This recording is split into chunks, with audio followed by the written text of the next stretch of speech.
about to happen that has not happened for an age.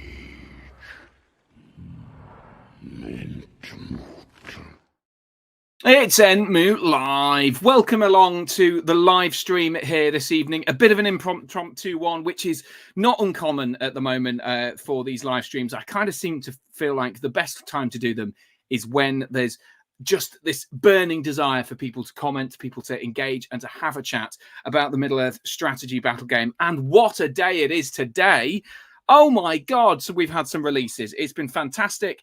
Obviously, we're going to delve into everything that has been talked about today. And I see that other YouTubers have done it, but this is the only place you can have your live interaction about what's going on in the Middle Earth strategy battle game today with the release of The Rise of Angmar and the news that we're going to have a brand new Middle Earth strategy battle game rules edition. Can't wait to get into this chat with some expert panelists and hobbyists from the community. Let's introduce them one at a time. Welcome along. First of all, from Melton in Middle Earth, it's Jack Darlington. Welcome along.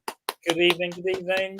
Look at that. Look at that. Jack with his Khazad-dûm t-shirt on and the sort of peachy and sort of doily filled background. Loving it. It's very much on brand for Middle Earth. Probably actually Jake said that the curtains look like something from Rosie Cotton's house. They absolutely do. That's what we're rolling with. Live from the Hobbit Hole, it's Jack Darlington. And also joining the live stream, we have the battle camper himself. It's Alex Temple. Greetings and welcome. Hello. I feel like we need a big round of applause. Sorry? I said I'm afraid I'm much less on brand. Yeah, you're not in the battle camper, and your posters on the wall are Star Wars related. So it's not ideal. Sorry.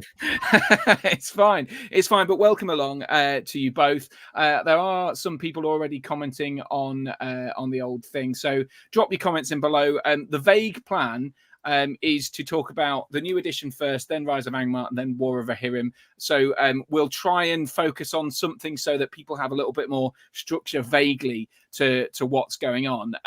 So I'm sure there's going to be a lot of comments just dropping in. So I'll just have a quick run around some of the hellos first. So Bulwark Gaming's in, commented early to help the YouTube algorithms. Doramp Moo it's talking about tweaking fight values. Welcome. Desperate to see Blackguard Barrador. Already some hopes and dreams in there. Great. Ed's hoping for no major change to the rule. It's great to see you in there. We'll get into that sort of stuff. Sean Clark, excellent stuff. He's excited about the sky being falling. Law Forges in saying hello. Evening to Woody. Rabble from Bulwark. Good evening from Ricky Drinks Paints. Not advisable. Michael Haskell, he's managed to fast listen to the two Gollum's Gamers emergency podcasts, and you didn't get to comment or interact live with anyone. But here, we're going to see your face as a small child on the screen. So, Michael, welcome along. Battle Campers in. Hey, all, welcome. I mean, obviously, comment. It's fine. It's fine. You boosting that algorithm, as we said. Good evening to Alex Farrow. I-Wing, you might have to help me pronounce that. I-Wing, the Badger guy. Yes, the Badger guy. Sorry, Badger the dog. We'll talk about that briefly, Jack, in a second. Badger the dog. Maybe we won't. It's a heartwarming story. It is a heartwarming tale. Grimdork Future is sad about the rulebook change. It was funny when at the end of the first one, the Gollum Gamers thought that might be the end of emergency podcast for a while. Yeah, I can imagine. I haven't watched that. Lawforge, hope Badger's doing well. Lovely to see it. Tim Elwis, what's going on? Great, Tim. Michael Haskell's back. Ewing, hello Tim, it's me. Eric, hi Eric. Yes Milord hopes there are new rules tweaks and no major changes. Wouldn't mind seeing special weapons going the way of the dodo. Interesting. New supplements survive. Interesting. Waves, says Flying Mammal. And Fohammer, the comment to sum it all up, Birder. I think that's a fair summation. And Jake Knox is in as well. Greetings, Jake, patron supporter. So let's just, I know we're running at 100 miles an hour already. But I think we just got to get into some of this stuff pretty quickly. People are already starting to talk about it. So let's just go straight for the first big thing. And feel free to jump in with whatever you want to comment straight away, guys. But we've got a new edition of the Middle Earth strategy battle game officially announced today. And here's the sort of news announcement, and I don't necessarily need to read all of it, but it says that, 6 years after the release of the Pelennor Fields, a whole new edition of the game is galloping, see what they did there, towards us. So, Jack, first of all, let's go to you. I mean, what's your initial reactions on this? First reaction is exciting. I'm excited to have a new edition coming out. I know a lot of people's initial reactions has been negative, but mine's positive, really. A lot of people are comparing Middle Earth to potentially go in the way of like 40k, Age of Sigmar, stuff like that. But I'm Yes, hoping... because 40k is renowned for going at 6 years between editions. But yeah, sorry. Exactly. Well, that was the joke. Sorry, gotcha. Yeah. I'm catching up. I'm catching up. We're going too fast. That's not good. I'm feeling positive about it because I mean it's still pretty steady pace. I don't think it suddenly means we're going to have a new edition next year and the year after and the year after, and we're going to be spending all our toy soldiers funds on books. Part of the reasons that I'm thinking things will be okay is that the game it hasn't really changed in 20 years, but it has changed in that time. There've been subtle improvements, haven't there, over the editions? I think. And they say that they completely rework the profiles each time, but they've still been roughly the same. A couple of numbers here and there have changed. There's been like new heroic actions, new special rules, bits and bobs have changed how things work together. But it's ultimately still been the same game for the past 20 years. Yeah. And I think something that, again, you can compare in a positive way is the likes of things like Blood Bowl and Warcry. They've had new additions, but they've ultimately remained much the same. Things have changed a little bit, but it's not been a AOS to fantasy jump, or even like the jumps that I've seen in like 40k and stuff like that. Admittedly, years ago, I've moved away from all of that nonsense. I'm in a safe, happy place now with Middle Earth. But yeah, no, I think ultimately it's a positive step forward. Excellent. Yeah, that's. I think you're pretty much summing up what I think.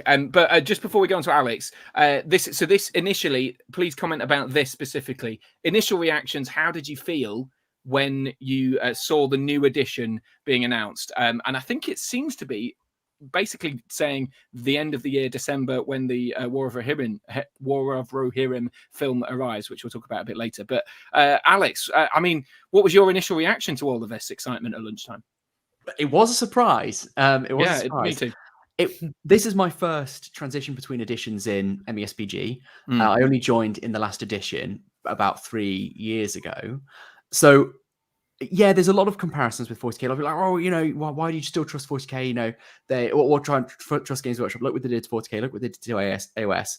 But I think what people are forgetting is that Games Workshop aren't just accidentally making those games the way they are. We've lost Harry. He's gone. The host is gone. Oh, sorry. It's our podcast now. Who's going to be Entmoot president? Do you want to? I don't want that pressure. Yeah. Okay. All right. Fine. Shit. He's off. Fuck's sake. Sorry. I thought. And it's all Mac mouses, and if you left, it just goes backwards a screen. So I've dropped out. Okay. Carry on. You were saying. So I was saying. They know what they're doing. They're tailoring those games towards a very competitive, specific audience, but Games Workshop also released some rule sets recently that I'm really, really happy with, like 30k, like the Old World, like Blood Bowl, and those are games that, like Blood Bowl, is a bit like MESBG, stayed basically the same for a very long time, except for the period in which it was nuked. And obviously, the Old World and Blood Bowl are the same team. I think that's how it works. So I think we're in good hands. I mean, I am nervous because it's such a big part of my life. Yeah. And it feels a bit vulnerable when you're like, these guys behind closed doors are making creative decisions that are going to impact whether I get to still enjoy tournaments in the same way. And they're a huge part of, my social calendar at the moment, depressing as that might be. But I am cautiously optimistic. It feels like it's going to be a breath of fresh air. I mean, I've been talking for a little while about the fact that no game can carry on, I think, indefinitely on the same edition, no matter how good that edition is, and this one is absolutely fantastic. Certainly without adding supplements. I think because we've had, I don't want to count them, but I guess at a punch about 6, maybe 7, maybe 8 new sort of supplements added to it. And once you've got all of those extra profiles, that's an extra balancing issue. It brings up problems with the game, and at some point you do have to change things. But I think my initial reaction was, holy shit, what am I going to do? Because I'm the same as you. Like I played briefly in the Hobbit era, but maybe only for a year or something like that. So for the substantial part of my last 6 years of my life, I've been playing this game in excess and then building the podcast and the YouTube channel all about this new edition. And what if it does suck? And it's genuinely like I mean, as you say, it doesn't matter too much because we can still play it, whatever. But I think, and I'll get onto this question in a second, but I think what is giving me vague confidence is the team hasn't changed an awful lot since the last edition. The people who are writing it, and I think they like the game a lot, and they like it a lot as it is. So particularly Rob Alderman, he loves the game as it is. He's a good egg. Yeah, he's generally a good egg. So the only problem is, sorry to interrupt. The only thing I did think about this earlier, and I thought that the only difficulty you have there is the creatives are only as good as their remit.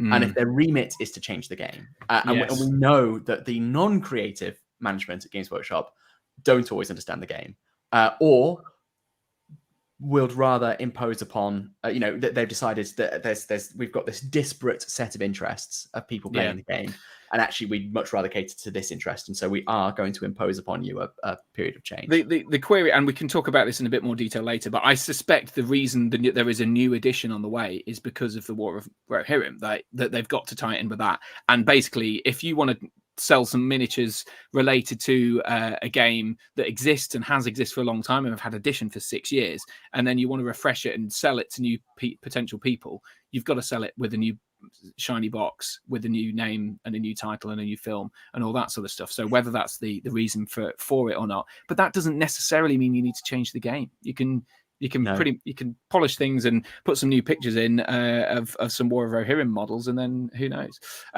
Interesting initial reactions there. We'll delve in a bit deeper in a second, but I'll touch on some of these questions people are having and some of their hopes.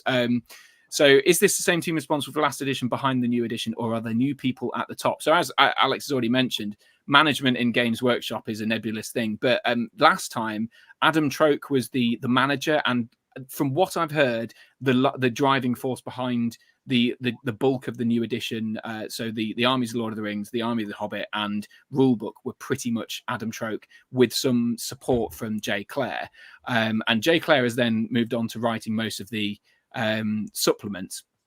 And since then, Rob Alderman has taken over. Rob was a big guy in the community before he became the manager. He was a regular tournament goer, never a competitive player, always very much a fun, fluffy, thematic kind of guy, compared with Jay, who was very much the competitive top dog. And there's also Dan Entwistle, who's one of the writers now. So he is also a competitive player, or has been in the past, but is a very fluffy and lovely guy as well. So we've got there 3 people. There's a crossover, but so it's not exactly the same people. And of course, Adam Troke has decades of experience at Games Workshop, whereas the other 3 don't. So who knows? Is my point. Any sort of extra knowledge on that, guys, or should we just brisk on? I've got no clue. I mean, you don't know. You can't judge it on people anyway, because old hats maybe just doing the same thing they've always done and might not have any fresh ideas and all that sort of stuff. So who knows? Fohammer says, I remember the last edition release, there was loads of complaints then, but the new edition was terrific, expecting a similar pattern this time. Yeah, fair. New supplement, new edition, Rings of Power, new film. The back end of this year is looking great, says Sam Palmer of Forge Master Minis, who have already somehow designed a miniature to go with, to sort of look a bit like the some of the Angmar stuff, which is mad. So well done, Sam. I don't know how you've done that. He must have designed it the last 2 hours. Exciting stuff. Scott Hughes says, excited the hobby's staying. Yeah, I mean, that's something. I mean, we've heard a lot of stuff in the last 2 years about the death of MESBG, it's being abandoned, blah, blah, blah, blah, blah. But surely this means there's at least a good 5 years investment in this, right, Alex? Well, I mean, I think that's the point. Even this morning, I was thinking to myself, like, the hobby, this game just can't last forever like this. And I've talked about what I don't like. I don't like to be that person. I don't like to be the sort of doomsayer.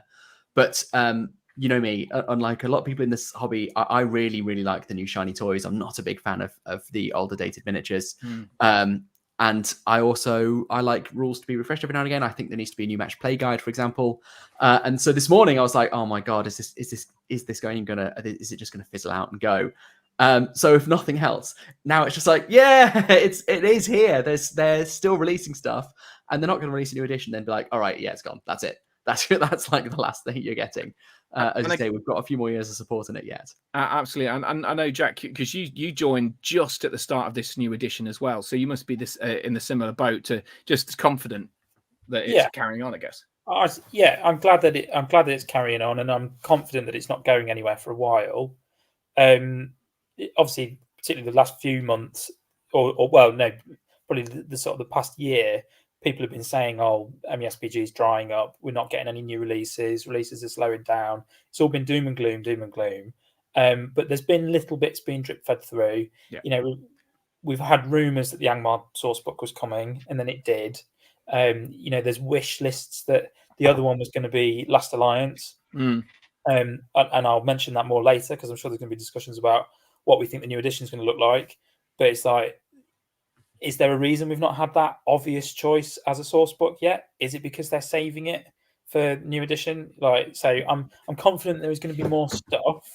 And obviously, if they do redo the Last Alliance, that's opening a huge can of worms for potential new releases.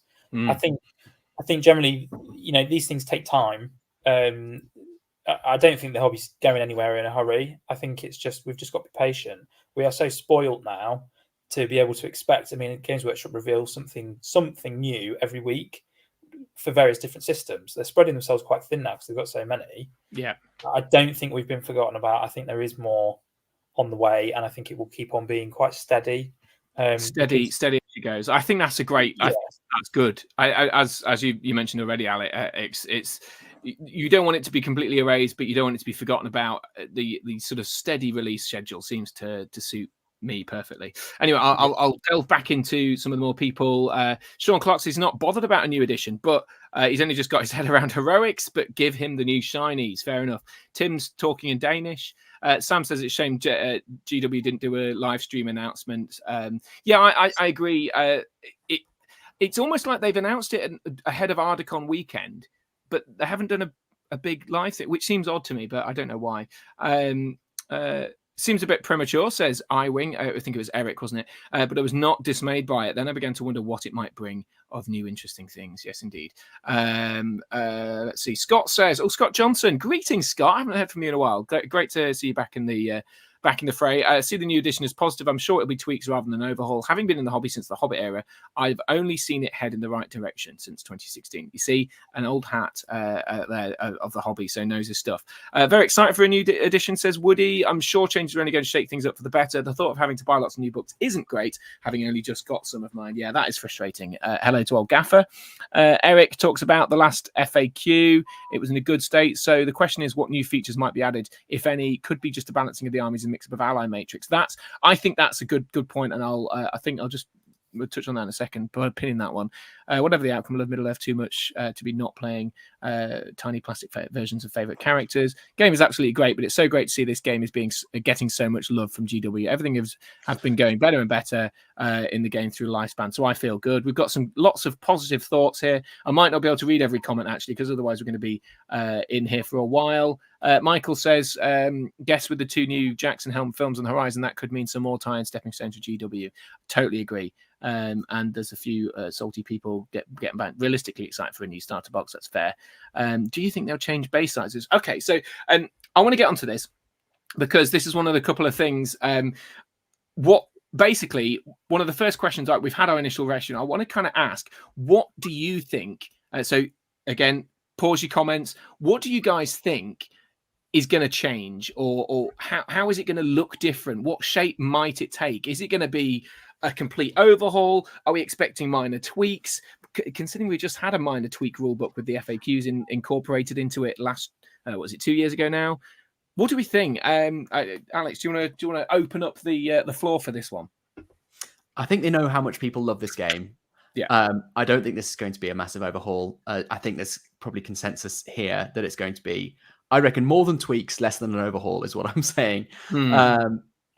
Tweaks, they did do a tweaked rulebook, but it was about just accumulating the rules that had already been accumulated and gathering them in a single place. Whereas obviously if they rewrite the book, even if the structure of the game remains the same, it's still an opportunity to sort of make the book read a bit better, because it's not hugely accessible to new people. I agree, actually. Yeah, I think it could be streamlined. I actually think it's one of the better Games Workshop rule books. And one of the things I don't want them to do is get rid of the really chatty tone of the book. As you know, I'm a lawyer, and 40k books read like they're written by lawyers, which are awful. They're awful people, or the scum. Yes, they are awful people. Yes. Whereas the Middle Earth book reads like it's written by a gamer who's has a conversation with you about why the rules work this way and what this is trying to represent. I really like that, and I don't want them to get rid of that.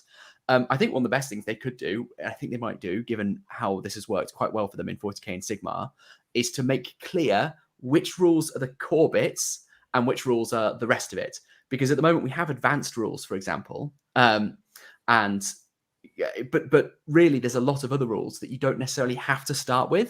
Yes. And I think, for example, giving it a more cheat sheet kind of format, making clear that, this is how special rules work, this is how magic works, but you'll get to the index of all the spells and rules later. But this is fundamentally the formula of the game. I think you could slim that down to a really tight couple of pages, maybe more than that, a dozen pages or so, and that would make the whole thing read much more easily. I think you're right, actually, because you look in that rule book. In fact, I've got one to hand, and so this is the newest edition. But when you say advanced rules, actually, what you're talking about is stuff that very rarely comes up in games. I think when so advanced rules is here, and this starts with swimming, which is it's very niche depending on the board. Passengers, great when it comes up though. Yeah. Oh, yeah. Great. Passengers, sentries, which again, sentries are, in some scenarios, not even in match play. Then you've got siege engines, which do come up a bit more often. But then you've got your demolition charge as well, and then sieges themselves and other stuff. But actually, I think you're right. I feel like you could go for the basic stuff like move, shoot, fight, and then you could add a sort of layer of the heroic advancements and then the other advancements, and that might make it a bit easier to understand, because at the moment you start with this tome of move phase, and it goes on and on forever, and you've got all this complicated stuff in, and it's about, I know there's some lovely big images of Aragorn lying on the floor and stuff like that, but there's 10 pages there of moving, which actually isn't very complicated in the game. You just go 6 inches, done, and then some things move a bit further. Mechanically, it's quite a simple game. Sorry, Jack. Sorry, I was just going to say something I wanted to chime in with there with the advanced rules.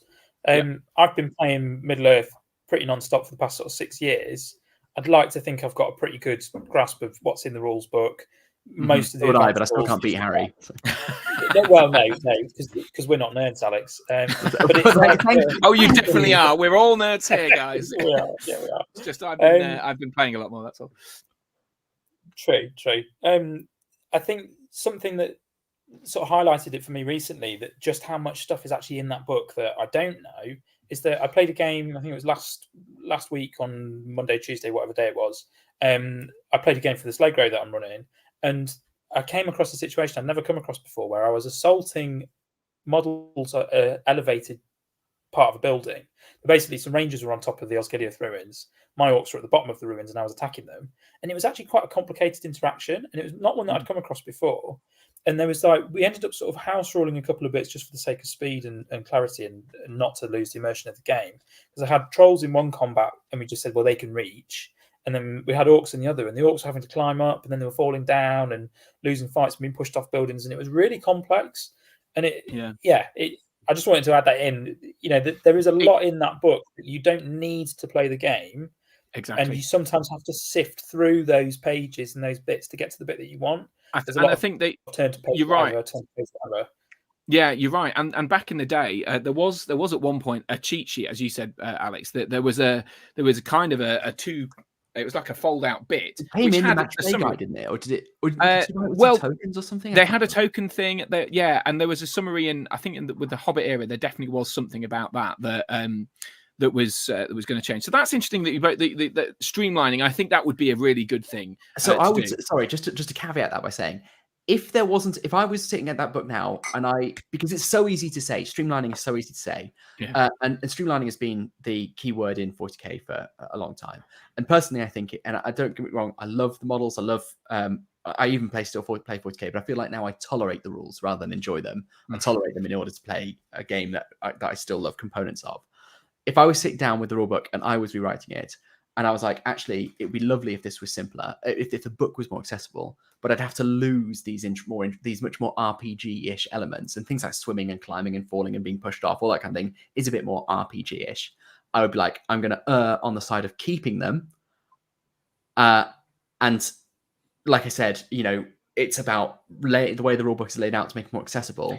It's structure, isn't it? Yeah, it is all in the structure. If you were to delve into the book and you want to be able to look at a simple mechanics guide to show, and I know they do this sort of in the box sets, they give you like the easy scenarios and stuff like that, but just a few simple pages to get you through the basics, and then you can delve into the advanced moving, advanced shooting, advanced fighting, or whatever.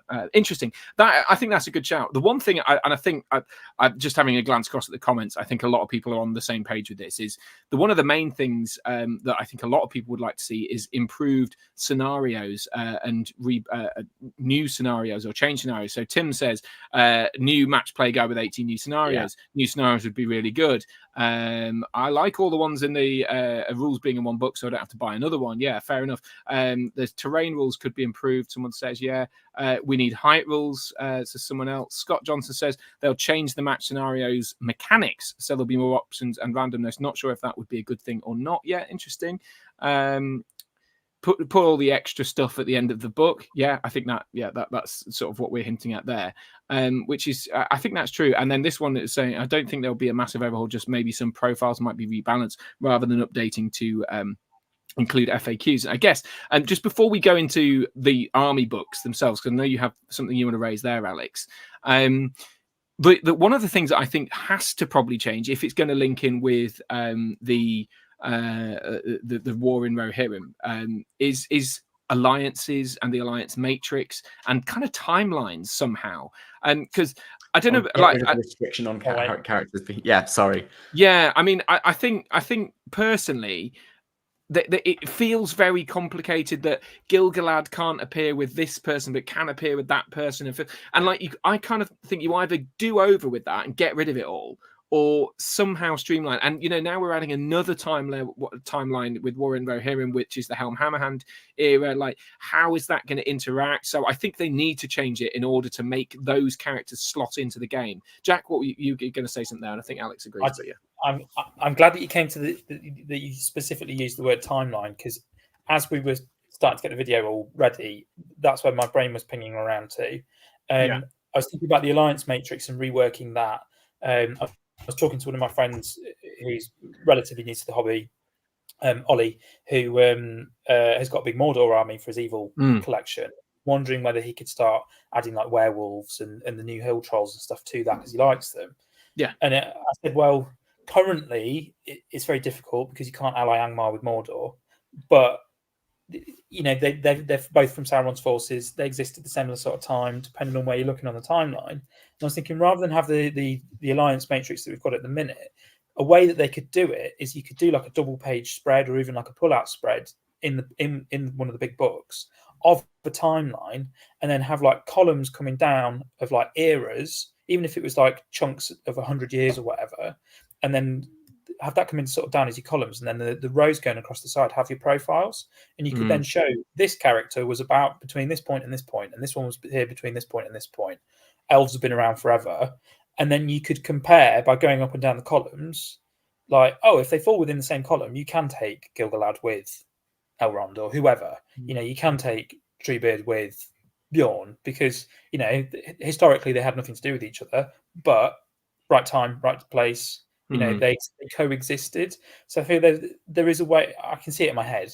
It's like a big. I think I can picture what you're saying. I can visualize it as well. I think just before Alex gets in now, I'm going to just take the priority because I've got the microphone. No, I just the only thing podcast, I think exactly. Some people will say the reason it is the way it is at the moment is to balance the game and make it less cheese festy, which I can totally understand. Throwing Gil-galad in with Aragorn is not just an unthematic thing. They're both powerful characters because they were the most powerful characters of their time and that sort of stuff. So maybe that's the reason it is like it is, and it might, but it is going to be complicated adding another era in there. Alex, what do you think?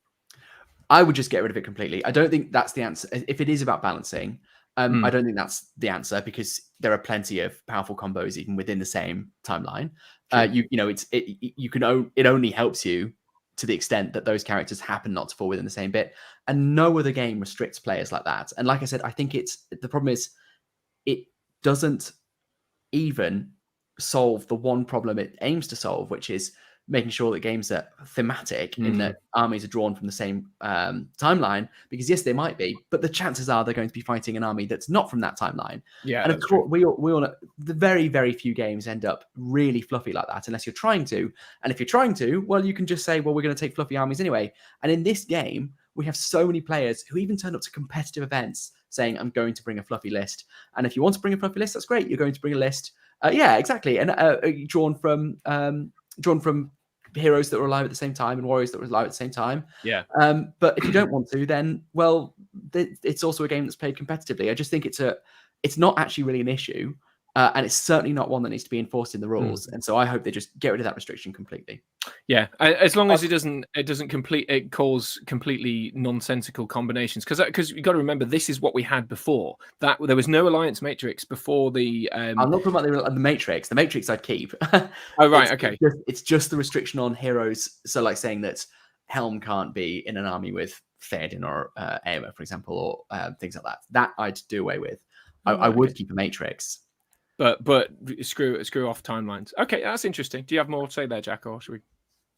What I was just thinking is going, sort of taking what Alex has said and running with it even further in one particular direction, is that the majority of the discussions around this game and the majority of the way that people play this game, whether they're brand new, whether they're more competitive like some of us, or more fluffy like some of us, we're always playing match play, and it is not the only way to play the game.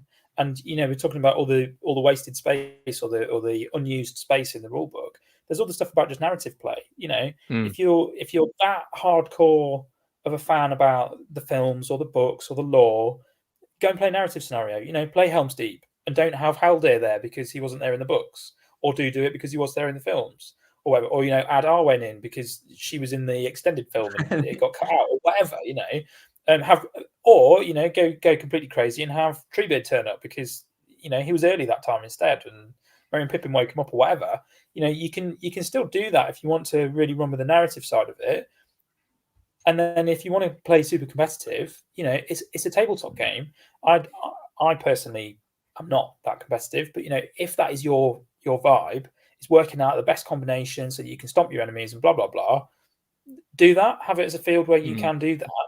And so, maybe do away with these things that say, no, you can't take such and such and such and such. If you're clever enough to work that out, great, because you're always going to get the people that look up a net list and go, oh, Witch King Solodan, that's the way to win a tournament. And also, I know that some people in the past, certainly some of the Australians I've spoken to, and I know John from JMax, he sort of suggests that, restricting your army means that you can't use a profile in a different creative way. So, for example, Helm Hammerhand could be X and Theoden could be Y, and they could both be historically accurate, but within the same thing. Yeah, representing somebody else or whatever. And I kind of like those things when people do it really well. So it's also funny, isn't it, that the one component of the game that was meant to represent, the fluffiest way to play, i.e. Legendary Legions, has ended up being the most competitive way to play. Legions that's the idea of it behind them is about like, oh look, you get a reward for being thematic, but of course at the end they end up just being an extra buff that tips the game in favor of players who want to win tournaments.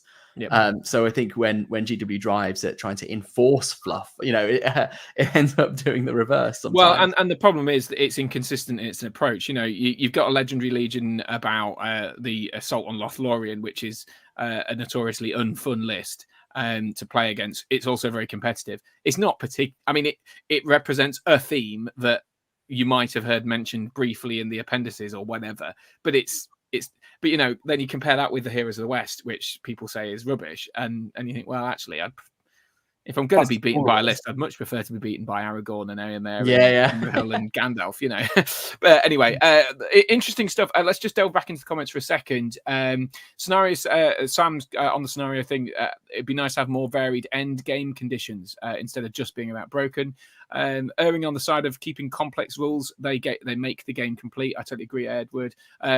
Just for Alex, throw the restrictions into the fire. Yeah, nice. Excellent Decent branding, podcast. Glyn. Thank you. Decent podcast, he says. Decent. Exactly. Fire Wargaming podcast. It is a Yeah. decent podcast. I agree. Yeah. No self promotion here. Alan Cameron says Rangers aren't even green allies with Rivendell, even though Aragorn lived there. Clearly, Rangers are too strong, which is obviously not true. Completely unrelated, but do you all have your Ent brew? I have a beer actually. I started on a tea, but I thought it's special occasion, so beer. A Birra Moretti for you, Yes. and Alex, you're on the nothing. Not even drinking water. Stay hydrated, man. We're going to be here for hours. He's sustained purely on sunshine. Yeah, sunshine, rainbows, Misery. and also cattail, which I saw briefly appear. Yes. Also, sometimes interesting theme lists could be made where you use a profile to represent exact farm to tabletop. You just said the same thing. He's on my same wavelength. Sam says you can still play with almost any characters, though. You just lose your army bonuses. Yeah, that's true. But it's severely punishing, isn't it? If you don't have like banner effects and stuff like that. Helm could be a third, ready to survive the battle at Ford and matured into being king. Yeah, exactly. I agree, Glenn. That's a good shout. Lawforge thinks magic needs to change a little against heroes. It's awful when people continuously spam transfix on a hero after they've already succeeded their save. And only As a Saruman player, I have to disagree forcefully. Yeah, well, that's the problem. I actually do vaguely agree with this. I actually do agree. I think it'd be not. I think in some ways, I think heroes should just have resistance to magic so that they always have at least one dice. And monster. I mean, sorry, we'll get into wish listing. Sorry. Yeah, Sorry. well, let's tell you what. Look, we've mentioned scenarios, mentioned it. What shape? I mean, I guess we can talk about this in a bit. But wish listing. What would we? Well, let's start on what we'd like to stay. I mean, we kind of touched on this a little bit, and then we can what we'd like to introduce. But are there any things that you really are worried about losing that you think may be in for the chop, or that you really like about the game that they want to keep? So guys, in the comments, drop your thoughts on this one in below. What do you want? What do you not want to change? Basically, what do you want to keep the same in the game so far? Jack, I know you have some pet loves in the game. Is there anything that you're worried about losing? Brutal power attacks. They are. They always have been and always will be my favorite aspect of the game. They're so yeah. They're just. I just love them. I mean, anybody that's asked me how I got into playing MESBG, it was playing a game of Harry in Lincoln, and there was this incredible moment where I was piloting the Witch King of Angmar on a fell beast. He had Gandalf the White, and I got to pick him up and throw him through his own guys. And I was like, I've never done that in any other game. That was awesome. And it's just, it is truly unique to the system. It's so tactile. This is like one of the things I think about when I first started playing MESBG. Similar sort of thing happened. The brutal power attacks, they always represent something that happens in the films, like the hurl. You know, you see a troll hurl a guy, whatever. You know, the bludgeon for the ents. It's all, and it makes it tie in really nicely. And I remember one of the first practice games we were doing. My friend had a troll and I had a Faramir, and he picked up my Faramir and hurled him. But he accidentally hurled him into the objective, and it won me the game. And it's just like it's such a tactile way to play, like the way that it physically represents like models moving around and stuff. I definitely want to lose that. I totally agree. I think that works brilliantly. It's the cinema that it adds to it. You know, it's sometimes it can be really tactically very helpful. Other times it's not the optimal thing to do. You just want to roll your strikes as normal because it's more efficient. Yeah. But I'll always go for the brutal power attack of whatever flavor because it's funnier, and that's what I picked up on and was excited about when they mentioned the new edition and reworking profiles. So they said, I can't remember the exact wording, but they were saying how they want to make all the characters feel like they're more from Lord of the Rings, or they said something about making it feel more like the movies and the books, adding more character into it. And I feel like that's something that needs to stay for the monsters, but also give something like brutal power attacks to the heroes. Do something so that Legolas can do Legolas silly stuff and surf down that staircase or whatever. give heroes an option to do that little bit more. And I know obviously heroes have got the heroic actions, and that's part of it. But the heroic actions are a little bit vanilla at times. You know, Yeah, it's like, I think you're right, actually. Yeah, you can step forward and kill somebody else. Cool. You know, everyone can do that. That's fine. But it'd be nice to have that little bit more flavour. And I'm hoping that from a tactics point of view, a lot of people are saying give monsters a buff. You know, you don't see particularly Mordor trolls because it's 100 points of a bit naff, really. You know, I'll always champion trolls because, you know, trolls are sick. Big up the new trolls. But it's like, it'd be nice to see monsters have something like, to give them a chance to strike or whatever. And obviously, again, exciting mentions that the rules for the new hill trolls, they're cleverer, they're more cunning, they've got something to help them fight against heroes. Hopefully that means that they're not just going to wander up to anybody that has strike, who just strikes up and says, well, cool, I win. Now you're losing a fight for 3 turns until you die. And suddenly your 100-point monster that you spent ages painting is dead. Yeah, I think that it would be cool to see some support for monsters. The problem is in the previous edition they were kind of very powerful. Like, but largely it was Fell Beast. But you know, the brutal power attacks took a nerf in going into this edition, where, you know, before you could hurl someone at any which direction for D6 rather than D3 plus the strength. So they took a bit of a knockback, which has kind of seen them fall away in the game, which is a bit of a shame. I would genuinely take. If you couldn't pin it just right, I would take overpowered monsters than underpowered monsters, because they're meant to be terrifying and powerful. I mean, we at Seven Stones we had an incident where I think it was Gua here did heroic strength, and then because it then won the fight against our troll chieftain, and because it's had strengthed up, it could then hurl the troll chieftain. Nice. And, you know, carved an absolute swathe through our line and basically swung the game. It was just one of our favorite moments on the weekend.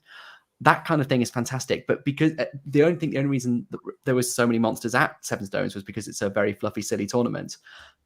You just rarely see them. I mean, sorry, this is getting into wish listing, but yeah, before you go into wish listing, I just mentioned a couple of if you don't have any obvious ones for things you want to keep. I know this is a smaller topic. Just Scott says, I hope they keep warbands for army building or something very similar. Obviously, Might, Will, and Fate as all the core mechanics, and because that's what makes MESBG what it is. I agree. I actually think a big improvement from this edition is creating heroes of legend, heroes of valor, fortitude, so that you've got Aragorn being able to lead 18 dudes compared with Captain, where before it was always each hero would lead 12. That's a great, and I really think that's a great change to the new edition, to give that little bit extra incentive, make them feel like a big hero. Those sorts of things good. Might, Will, and Fate again. I can't see them changing that much. It'd be nice, personally. I think it would be nice to see. And now I'm wish listing. It'd be nice to see an extra. Like, there seems to be an artificial ceiling for Might, and same with Fate. Like, why are we capped at 3 for those? Will goes up to 6, but or maybe a bit more. Boromir's got 6 Might. Sorry, Boromir's got 6 Might. Might. He does, doesn't he? But he's the only one. Like, the anomaly. He is an anomaly. Maybe I think it'd be nice to see more heroes with 4 points of might or whatever. But yeah, okay. So we've got, just before we go into that, I like what else he says. Sorry. Unique heroics for certain heroes would be cool. That was a reaction to something else. Yeah, an idea from Jack said about hero attacks. Mighty Blow causes D3 wins instead of 1. That's a cool thing. Throw stones should do splash damage. Monsters need to be more competitive in Middle Earth. It's all about fancy monsters, but you never get to see them in the competitive scene. That's true. Extra attack when charging. Yeah, that's just a general one. Yeah. The old volley fire rule for archers in the old rule book would be a cool return. Yeah, that's cool. What else? If monsters had resistant magic as standard, it would help against magic shutdown. Yeah, all those sorts of things. So now we're in the wish listing. Welcome to I Can You Can Cook, Steve Crow in there. Welcome on. You've just missed us just talking about the new edition. Have we spoken about Birder yet? No. And is he bigger than the other one? What do we think? We will talk about that. Basically, we're putting a hard cap-ish on the new edition talk until the 10 o'clock hour, and then we're going to delve into Angmar a bit, I think. Wish listing. Go on, Alex. You're eager. What stuff? This is the more negative stuff in a way, but it's like hopeful, I guess. So, what would you like to see changed, everyone? Drop your. I've got 4 very brief ones, and 4 whole things. 4 whole. So I'll be as quick as I possibly can. Go on, that's fine. 1, I the duel system's great, but I find it very strange that Aragorn has exactly the same statistical chance of beating an elf as he does a goblin. And sometimes kind of your fight value feels a bit wasted because, like, you know, with elves, you pay to get to fight 5, and that's great if you're fighting Uruk-hai because they're fight 4, and so you beat them. But then the lower the fight value in the enemy, the more wasted those extra points investment of yours are. And I think it's one of the reasons why elite armies can struggle against hordes. So what I think is that if your fight value is double their fight value, you should get +1 to your duel roll. That's number 1. Number 2, I'd get rid of the bow limit. Just get rid of it. And if you have to make bows cost a point more, fine, do it. I just think it feels a bit gamey. You don't like that? Fine. We'll move on. I've got more ideas. I'm happy to. Well, maybe we should take these more individually. So the first one, I actually think that's an intriguing idea. That there seems like it would be a great way to have those, certainly those all hero armies feel like they actually can do the things that they do in the movie. Say, you know, the 3 hunters having your guys, you know, having a hero shut down by a goblin because he gets a cheeky 6 is a bit of a bummer. And I also just think, you know, you do get these hordes of goblins, and it's like, actually a lot of the time, you know, you think about it, it's only obviously in ties that your fight value comes into effect. And it means that your fight value can feel a bit wasted. You know, a fight value sometimes I think feels a lot less universally helpful than an extra strength. Why are you keeping that up on the screen for so long? No reason. We've heard from Lawford. We've heard from him. The only thing I would say, the one thing I do really love about Lord of the Rings at times is the way those little heroes have just as much chance of beating. You know, if you get Fatty, but Jack, you'll remember the game that I'm referring to. Fatty Bolger, you know, absolutely useless, unarmed, all this sort of stuff. But because I kept rolling a 6, he was slapping orcs into submission. He was doing really great stuff. And those are the things that create real stories in your game. It's not making that win an impossibility. As well. Sorry? Sorry. Carry on. No, go on, Jack. Oh, so what Alex said about how, like, if you're double the fight value, you get +1.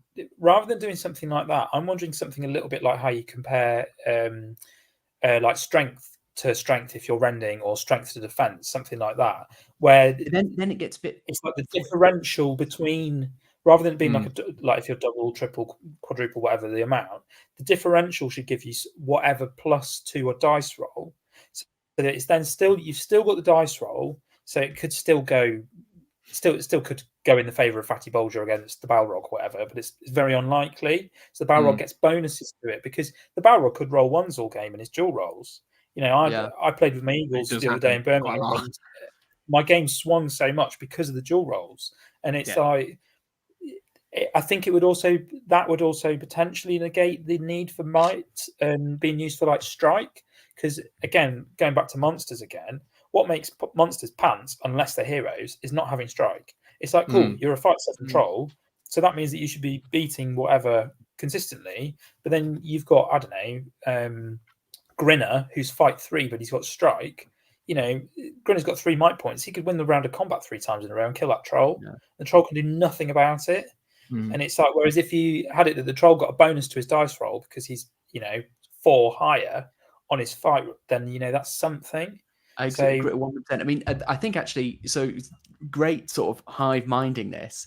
Glyn and Steve have both come up with, I think, a better ideas rather than +1, because they both said it might be a bit too much. And I do agree, it might be a bit too much, you know, and be a bit oppressive. So Glyn says, why not get a free reroll? So I suppose if you have because what I was thinking, you know, if you have a fight with, you've got 3 models, they've got 1, whatever, and your highest fight is double theirs, you get 1 free reroll in that fight, a bit like a banner. So basically you get a banner roll for being double their fight. Nice. I think it's quite a good one. And Steve says, or it could just give you an additional dice, which I guess is basically the same thing. But that might be a bit less oppressive, because we all know how you can fluff those banner rerolls when you need them most. True. It's a mechanic we're already familiar with as well. Yeah. Michael says, should someone write these down? Michael, please write them down. See if we're correct. I think there's some interesting thoughts there. The problem is, of course, you know, you get if you got fight 10 Sauron or whatever, whoever's fight 10 Smaug, it might mean that he just never loses a fight, and it's already horrible playing Smaug anyway. So it's only a reroll. Yeah, a reroll might be all right, but if you've got 5 attacks or whatever it is, stupid attacks, then you're statistically likely to get a 6 on like 60%, and if you add a reroll in there, it's going to be like 70% or something like that. I'm not so. I don't know. It's an interesting thought, and I do think you're right that there's like something needs to be done there to make it feel like the higher fight value things have earned something.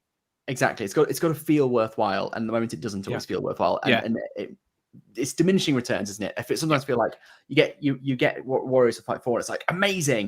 You get Warriors to Fight 5, and it's like, okay, fine, that'll sometimes come in handy. But exactly. And it might encourage people to just never ever use hobbits or goblins or whatever, because they know that they're not going to get as many rerolls. So I can understand the idea, but I'm not convinced by it. I'll be honest. But it's good to have these conversations, isn't it, Alex? So what was the next thing we're going to disagree with? I mean, what's the next idea? Let's scrap the bows one. I can see I'm fighting a losing battle there. Steve says no bow limit would create terribly boring games at tournaments. There was once a time when this was a thing which caused the bow limit to be increased. Yeah, you do end up with people just shooting bows. And if you want to me, it feels like something's gone wrong in the rules writing if you've got to impose a bow limit. It feels very gamey. I take that point, I really do. But it's a game where everything feels very natural, very intuitive, very organic. Feels like you've got a lot of flexibility, and you can basically play the game in a way that you can build armies that you see on screen. But then all of a sudden you get a bow limit, and it all of a sudden it's very sort of very gamey, very artificial, and very arbitrary. Unnational, yeah. I can understand a lot your of exceptions as well. So it's like you've got a bow limit, except for Riders of Rohan because they're already modelled on the model, and also because they're not very good bows. Yeah, but elves definitely want to limit them, but And then you get these really unusual interactions, like you want to take Rivendell Knights, do you? Okay, well you're going to have Elrond then, because otherwise you're going to run afoul of the bow limit because they've all got bows, and you can't choose not to have bows. That doesn't feel right to me. I know what you're saying. I don't know what the solution to it is though. But because the problem is you don't want to. If you try and solve it one way, it ends up being 40k, where people just spend a whole game wading towards an army that just shoots bows at them. And do we really think that would be? It does. I mean, it can happen already. Like when you've got a particularly unpleasant matchup bow wise, it can make a massive difference in the game. If you've got, if you're a defense 5 army against elven bows and you just get completely shot off the table. But that's the problem. So two things then. First is you can make bows more expensive. But the second thing is the problem is that because some armies already can be very oppressive shooting wise, and others can't because some can avoid the bow limit and others can't. Then yes, you can still get these really oppressive, difficult matchups in the current system. But only for some armies, which makes it feel even more like the current system isn't working. Interesting. Yeah. Jack, what do you think on the bow limits before we move on to Alex's third and fourth points? I'll just do one more. I think that there should just be the same bow limit flat for every army. And I think that the armies that are thematically more shooty, like your Rangers, your Serpent Horde, I suppose, elves, well, I mean, like Mirkwood elves particularly, the ones that are, you imagine them running around with a bow and arrow, I think just give them a bonus to their shooting. So maybe a way to sort of make it less like 40k, where you just have somebody camping in whatever far corner of the board and peppering you, and then when your combat army eventually gets into combat, you've only got like a third of your models. Maybe reduce the damage output of the bows by reducing the strength across the board for bows, but then have it so that maybe on if you roll a natural 6, you get +1 strength or something like that. And that's the arrow finding that chink in the armor, whether it's, what was it, Legolas says, weak at the neck and the arm under the arm or whatever. Something like that would be more interesting. Or, Serpent Horde have poison, so they get to reroll once. Something like that, rather than you just get to have more bows, so mathematically you're going to do more damage. Yeah. Interesting. Get more flavors. I guess if nothing else, it shows the stuff that we kind of want a bit of a twiddle with, and bows maybe something. I personally don't think there's anything wrong with the bow limit as it is, and I think the armies that work well are thematically bow heavy armies, and I don't often feel. I know I've mentioned already, it can feel like you shot off the table sometimes, but I don't often feel like I'm just definitely going to be shot off the table. So nice. Retracting a story. Well, it's not often. It's not often. I think it's when when you're unlucky of the NRA, because they've got to you. Yeah. Well, it's just it does happen occasionally when you have a really unlucky scenario and opponent and your army as the certain defense. But I think it is rare rather than the sort of de facto position, which could be. It's that element of rock paper scissors, isn't it? Yeah, it's like exactly. It's like if you're playing an elite army and you come up against Wolves of Isengard playing Recon, because that's what the tournament's drawn. Tough luck. Make the most of the game, play the next game, and try and we don't need to fix the Wolves. Sometimes well, we probably do, but not just for that scenario. Yeah. All right, Alex, you've got more wishes. Jack, we'll have to get onto your wishes in a second, but Alex has got a ream, a document, a 10 commandments that chiseled into stone. I've been waiting for this for so long. Go on. Ents is my last one, and I think we talked about this before. Ents could be that at the moment they're just a bit of a joke force, but it's a real bummer when it's like, okay, I'm like 80 points down and there is no way for me to make up that 80 points, particularly if some tournaments are like there is no allying whatsoever. But even without that, the Fangorn army bonus, it's so vital because it's a monsters army. You need the resistance to magic. You need to be able to avoid immobilizers and compels. Otherwise, there's just some games where you're just not going to have any fun whatsoever. 800 points, I think you lose. I think the best you can get down to is, I think, a 60-point shortfall. So all I would do is have a few buffs, a bit like the Mummock gets. So the Mummock can have like tusk weapons, and it can have whatever the hell else it can have. Angry tusks. It's all tusk stuff. You get the sigils of defiance. That's the one. Yeah, exactly. And you could have thick bark, like gnarled, not 2 C's thick, but thick, and like gnarled bark. You could have. We thought people would have like a one that gets a better range on its throw stones. Or you could have one where it's because it's top heavy. It basically does impact hits on the way in, or perhaps it's got a bigger barge. It can barge models that are D6+2 or something like that. Just little things, little buffs. Make them between 10 and 30 points. Let's make Ents great again. I agree. I'll back that. To be fair, some of these ideas, they were in an old White Dwarf as well. When I think the plastic Ent kit, I want to say, came out, it might even be older than that. They literally had a buff profile that was like plus 30 for an oak tree, which was stronger, birch tree, which was faster, or whatever it was. And those things are great. I'd love that. I don't think anyone can disagree with that. And if you do, don't follow because you're wrong. And who wants? Yeah, I agree. That would be really cool. Jack, before we go into yours, I'll just scoop down the list. There's some people saying heroic strike is far too prevalent, needs toning down a bit. I'm not convinced I agree with that, but I think that somebody else says something somewhere about this. Argue for strike being D3 or not capping at fight 10. Then it makes a higher fight value models too good. I love the moments where Durburz outstrikes Aragorn. So there's some potentials there for changing strike. I actually think that strike mechanic works quite well at the moment. I'd exclude monsters from it, so it's martial prowess like elves also stops Balrog, Sauron being 5 attacks. Lol. That was it. That was talking about the monster bonuses. It's not the rules that were created that are wrong to create the limit. I think it's the topical bare boards we used to play on. I'd be happy to play an all bow army if there wasn't a clear line of sight from one side of the board to another. It is topical. Yeah, indeed. I don't want to get into that one. Let's not pretend shooting does anything in SPG. Well, Sean, you see, it depends on the matchup. But sometimes, I mean, I know Harry. Watch my Hound's Deep video. Local player Harry. He swears by never giving Lothlorien bows because they just never kill anything. So, but I mean, I slightly disagree with that. But make board smaller and it'll make shooting less powerful, interesting. I don't know what that's reference to. Favour's good. Glad I went right. See, this is dark. Alex trying to invent reasons to buy more crossbow guy. See, I see. Yes, yes, fair enough. Casting bow limits into the fire. Very good. Trolls wielding ballistas as crossbows. That'd be cool. Design your own Ent. I think there used to be a White Dwarf article, Sam. You're right. Gnarled bark rules like Goblin King's blubbery mass. That'd be cool. I like that idea. There was not quite that powerful. That is beast. Yeah, a couple of people mentioned improving Ents. If we play a game, we should house rule that. Willow, okay. So does Magic need it nerfing? That's interesting.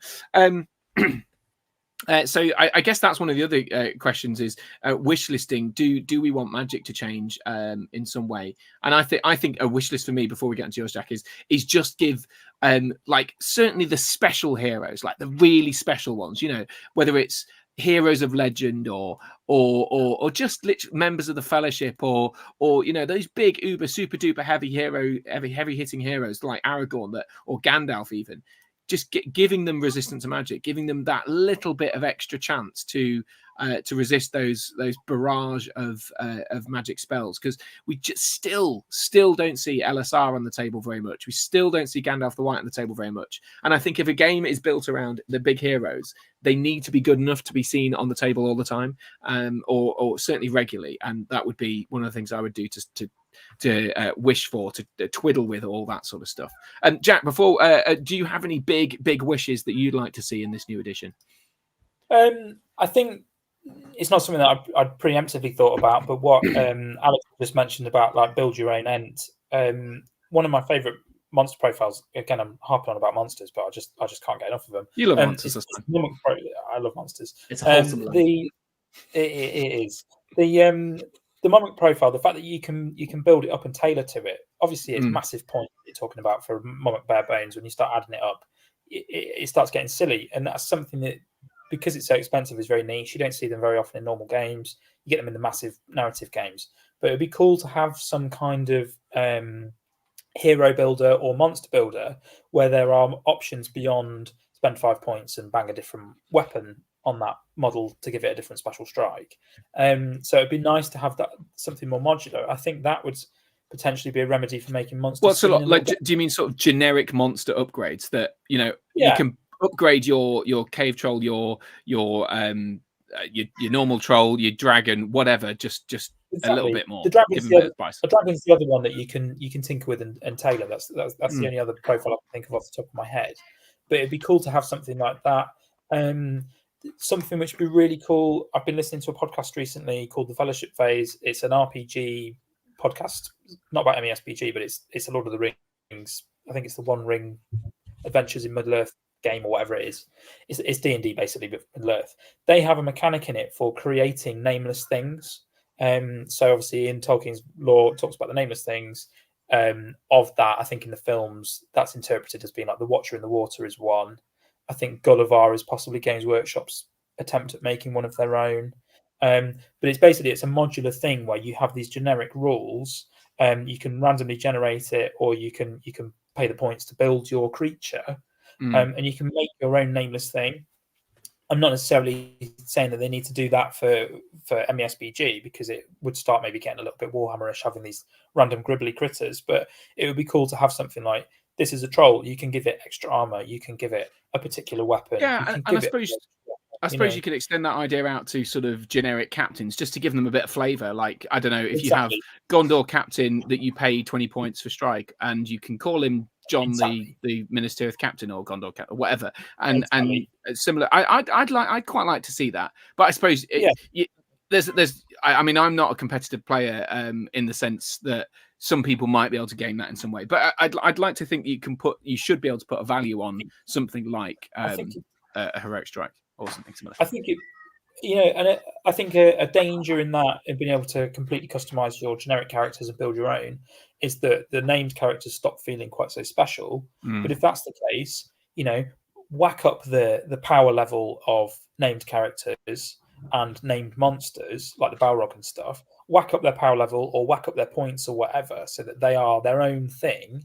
Because there's that divide still. Like, you're never going to take a captain of Gondor, or like be umming and ahhing whether you take a captain of Gondor or Aragorn, because they're in a totally different league to each other. They have different jobs, they do their own things. So I think you could have like a cap on how much you can spend on generic characters, so that they're not becoming these uber characters that outcompete your Aragorns, your Gandalfs.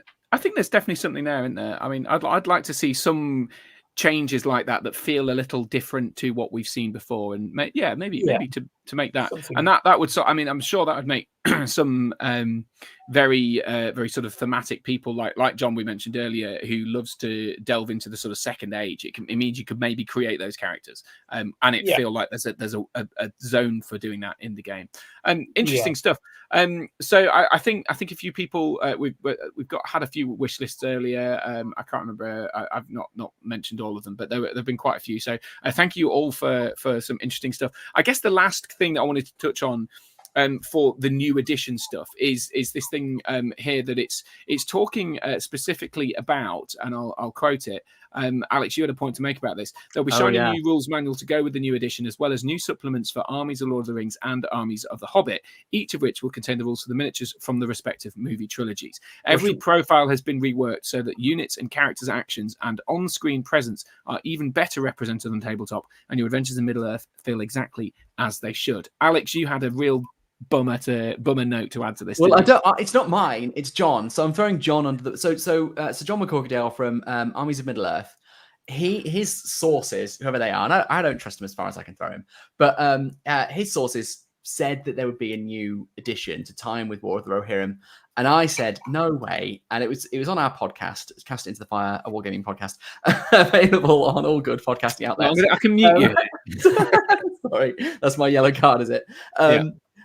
You can't complain too much, Harry. You're literally talking under a giant word Entmoot. So that is right. But at least I had the good sense to put my actual name here rather than just your own promotional thing as your name. Otherwise, anyway. I'm not here for the fun of the game. I'm here to plug the shit. Sorry, go on. Go on. So he had sources, yeah. So his sources said there'd be new edition. I said there's no way. Bet him a tenner. And then of course, like a week later, they announced this new edition.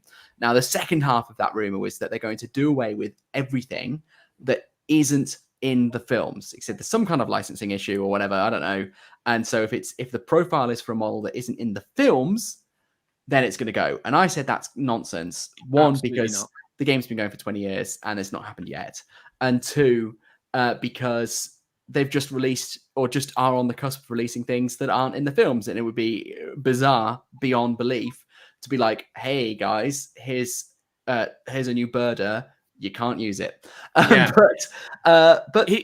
Basically, can I just flag up how much of a moron John is for making this bet? Because he said he even bet you a tenner and me, and I was like, I'm not going to take that bet. And he sort of started saying I was a chicken and all this sort of stuff. I was like, right, okay, I'll take you this bet. And immediately he's so utterly wrong that like all these new releases that they've got a birder, they've got Argadir, they've got loads of Men of Cairn Doom, all of which have never featured in any film or even books, for God's sake, from Lord of the Rings. And for some reason, he thinks this unnamed person, who I can only assume is some Games Workshop staffer who maybe once worked at a shop in Edinburgh for half an hour, so therefore thinks that they know something about the new edition. It's not salt. It's you know what? It's getting on my nerves. Other people claiming that they have some sort of inside knowledge about this, when absolutely no one knows anything about the new edition until it happened today. It's crazy to think that anyone knows anything about the rules or the miniatures that are coming, unless maybe a couple of months in advance. Two brief things. I agree with you. I think it's nonsense, but two brief things. First, the rumor mongers are sometimes right. So for example, less so in MESBG, but in the bigger games like 40k, almost always there's leaks and rumors about the stuff that's coming out, and often they prove to be bang on the money. So it's not impossible. It's not impossible. To be fair, I have had sources that have proved very accurate in the past. So there you go. So you're just undermining. But you see, the thing is, this is such a stupid rumor that it is a stupid rumor. It just makes no sense. We're just playing devil's advocate, Harry. It's okay. Go on, you play devil's advocate here. We're all friends. I'm gonna just stab my nosebleed after that. Bleeding? You're that upset. But the second thing is I found the phrasing, and I found the phrasing in this article strange before John told me about this bizarre rumor. And the phrasing in the article is there'll be a shiny new rules manual to go with the new edition, as well as new supplements for Armies of Lord of the Rings and Armies of the Hobbit, each of which will contain the rules for the miniatures from the respective movie trilogies. That is unusual phrasing. Now, it might be nothing, and maybe that's what sparked the rumor. And it was simply someone writing, because it will contain the models from all the respective movie trilogies, but then it will contain some more than that, which is the most likely outcome. But I just thought it's a bit strange that rumor has come about, and that quite unusual phrasing is in there. That's my devil's advocate. Yeah, I mean, I don't think that there's two things I'd say to refute that protect the argument about the line is these Warhammer community articles are very rarely written by the actual rules team. There's a separate community team that are just saying, oh yeah, what we're allowed to, oh yeah, so there'll be a Middle Earth rule book, and they'll be introducing the new line, and so I don't think it, and they said every profile has been reworked. Every profile has been reworked. So that, to me, that implies every profile has been not we've been some. That implies Every the exact profile. thing that It's like this is such a it's a very typical negative kind of rumor mongery type person who goes, oh well, look, read this line but ignore the exact line well, that follows it. Let's read on. Let's read on then. Again, I'm only playing devil's advocate, Yeah, and also you because feel it free. would be with how. I mean, genuinely, I'm very happy for John to be wrong about everything. It's a great hobby to have because you get to indulge in it so often. But you know, in this instance, you're so determined. I must admit, I'm sort of rooting for John. So the next line is, every profile has been reworked so that units and characters and actions. Excuse me. So units and characters' actions and on-screen presence are better represented on tabletop. Mm-hmm. On-screen presence, not in-book presence. Yeah, on-screen presence. I know. Well, yeah, but go on, Jack, because you bring some sense, hopefully. I was just saying that was that particular line that I was referring to earlier when I was gibbering away and couldn't remember the exact wording for it. But I think the fact that I'm trying to think how to explain it. I don't think that they're going to go and like get rid of a load of stuff. I just don't think it's going to happen. I think if they were going to go and get rid of a load of stuff, I don't think that the community team would have been given clearance to be so blasé about dropping a big supposed hint clue that that's what's going to happen on this blog post. Yeah. So I don't know whether you guys follow what happens as far as Age of Sigmar goes. I don't particularly. I just occasionally catch bits. They have very recently released, obviously the new edition is coming out or has come out or whatever. I don't know where it's at exactly, but they have just vetoed a load of stuff. They've binned a load of the model range. It's, you know, they've gotten rid of a load of stuff, but they were very transparent about that being what they were doing pretty early on, like before they did it. I think if they were going to do that with Middle Earth, they would have told us when they've announced the new edition. Well, it would likely come out in a future article, but I don't think they'd be like, it's amazing. By the way, we're just going to quietly cull. Yeah, and it also flies new models we just released. Yeah, exactly. A, the new models being released. B, the persistence of made to orders where you can order stuff that is old models that they clearly want to milk those old models that they've already paid for the license. They've already paid for the molds and the designs and everything. They're just printing money with those. So I just can't see how John's gonna be right. I think we've laboured this point far too much. No, that's fine. That's fine. I just want to make clear that I am actually I'm genuinely on your side on this. But there's I can understand the concern. I think anytime the new this reflects a lot of people's anxiety. I think in the new community is suddenly there's this, you know, everyone for 6 years or however long it's been is happy. We're loving the fact that edition. Yes, there are gripes and grumbles about lack of this or lack of the other, or new rules being introduced and new armies or legions or whatever, making the game unplayable or uncompetitive or etc. But ultimately, we most of us obviously we're still playing, talking about it, so therefore we enjoy it. There's this unknown now rumbling down the tracks of, oh god, what's going to happen? And I can see why people are anxious, especially because Games Workshop has got a history of screwing these things up. But I think generally I like to think it'll be fine. I don't think there's going to be a massive overhaul. I think it'll be fine. So with that in mind, I think we should, because we're about 15 minutes behind my intention, but that's not bad actually, considering there's a lot of ground to cover just on the new edition. I want to just do a bit more sort of picture. People have been looking at our faces for an hour and a quarter, and I feel like that was a mistake. Let's have a look through these new miniatures that have been announced today, because Rise of Angmar is the new edition of the or new sort of supplement that has been announced. I haven't got the front cover, but it is the Ringwraith movie shot, which is cool. So let's start with we've mentioned him a couple of times. It's Birder. So Birder Troll Chieftain. This is a new miniature, dynamic looking miniature, a much less sort of static than the old one, which I'll hold up for the camera here. So he's obviously improved, but he looks like the same guy. He's still got the spikes out of his hand. He's still got the sort of wristbands and the spikes and all this sort of stuff. And Jack, first of all, you recently won a painting competition with these trolls, including Birder. What do we think of this? Are you happy with this? Does it look good? How are we feeling?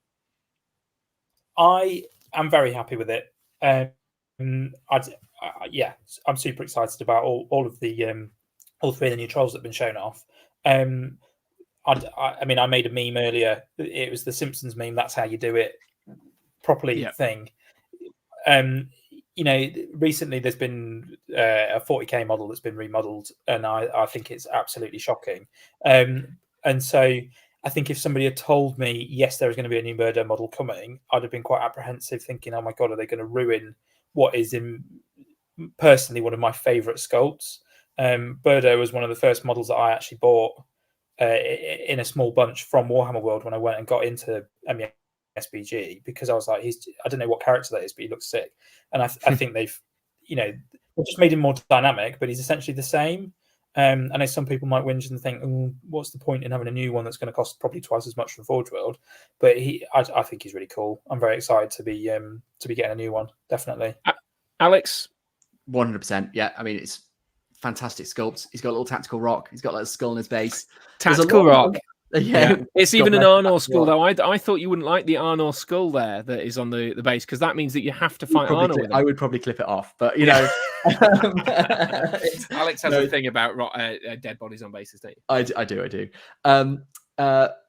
But I just think there's just nothing else to say except it's wonderful. It's classic MESBG, which is on the face of it a really simple model, simple aesthetic, but just done really well. The MESBG design team know that detail doesn't mean the same as features, and they can make a fantastic looking model without overdoing it. It just looks great.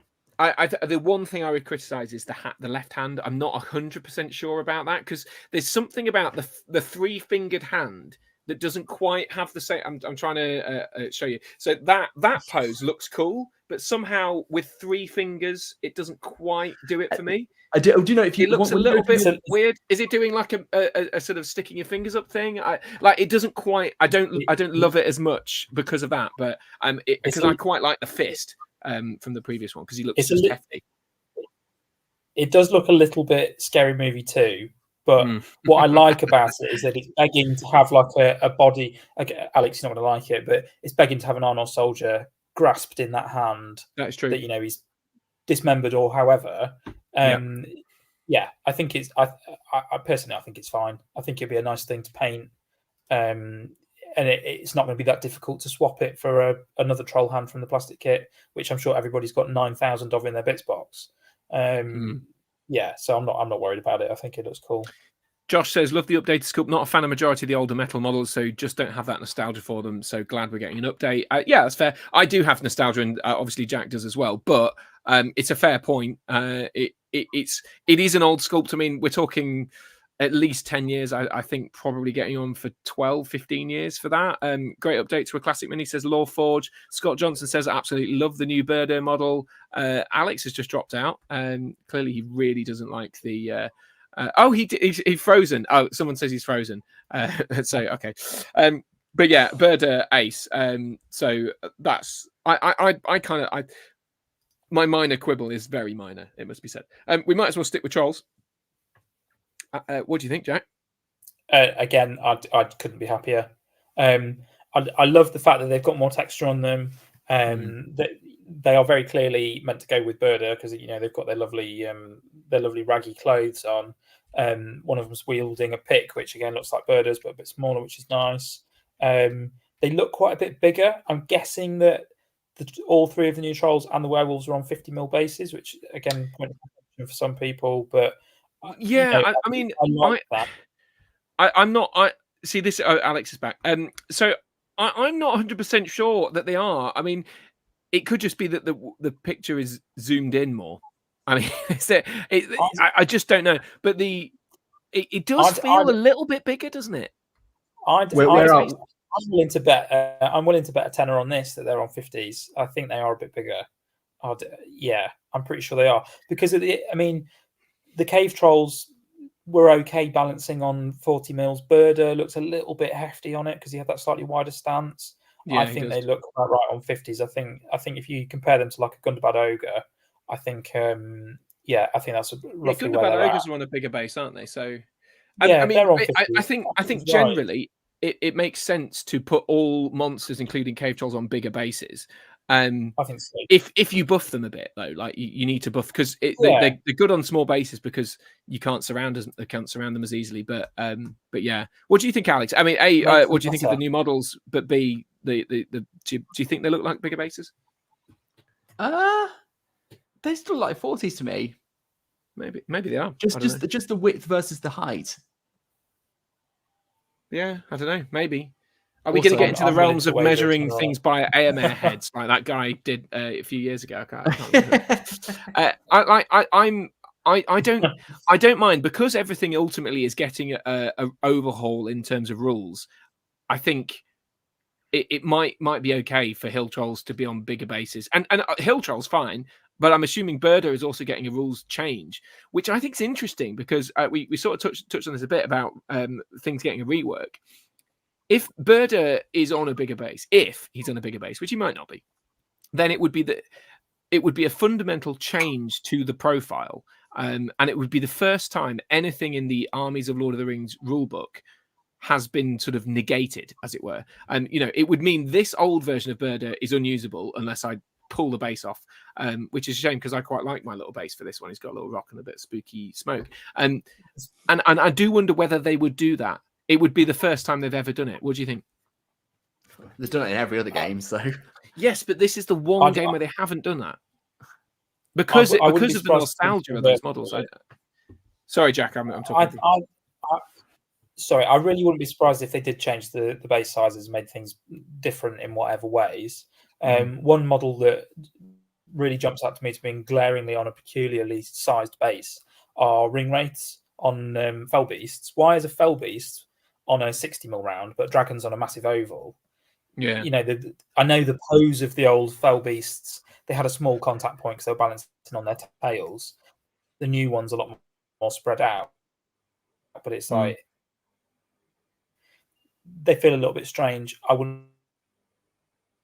That would actually be a really easy nerf to ring race. We're losing you on the connection a bit there, Jack. But it would be because ring race have often been criticised for that. But I suspect personally that that they will keep the same base size, but they might for Birder change it because of a new profile. But I mean, we're in uncharted territory, ladies and gentlemen. It's a very exciting time. On a positive, Harry, if they do change the base size, you won't have to say goodbye to the base that you've so lovingly painted and made look lovely on yours, because you can just slap a 50mm, say it's on a 50 or a 70 or whatever. I'm pretty sure it's 50. Slap one on the bottom of it, and then you just build up the base around it, and happy days. Yeah, that's true. That is true. Keep them, or just buy the new one because the new one's sick and stick your nice metal. Yeah, the new one is sick.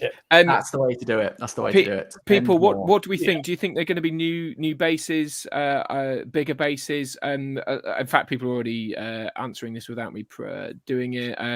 Best models. I like the one on the left, hunched. I'm assuming talking about. Not Alex, but me.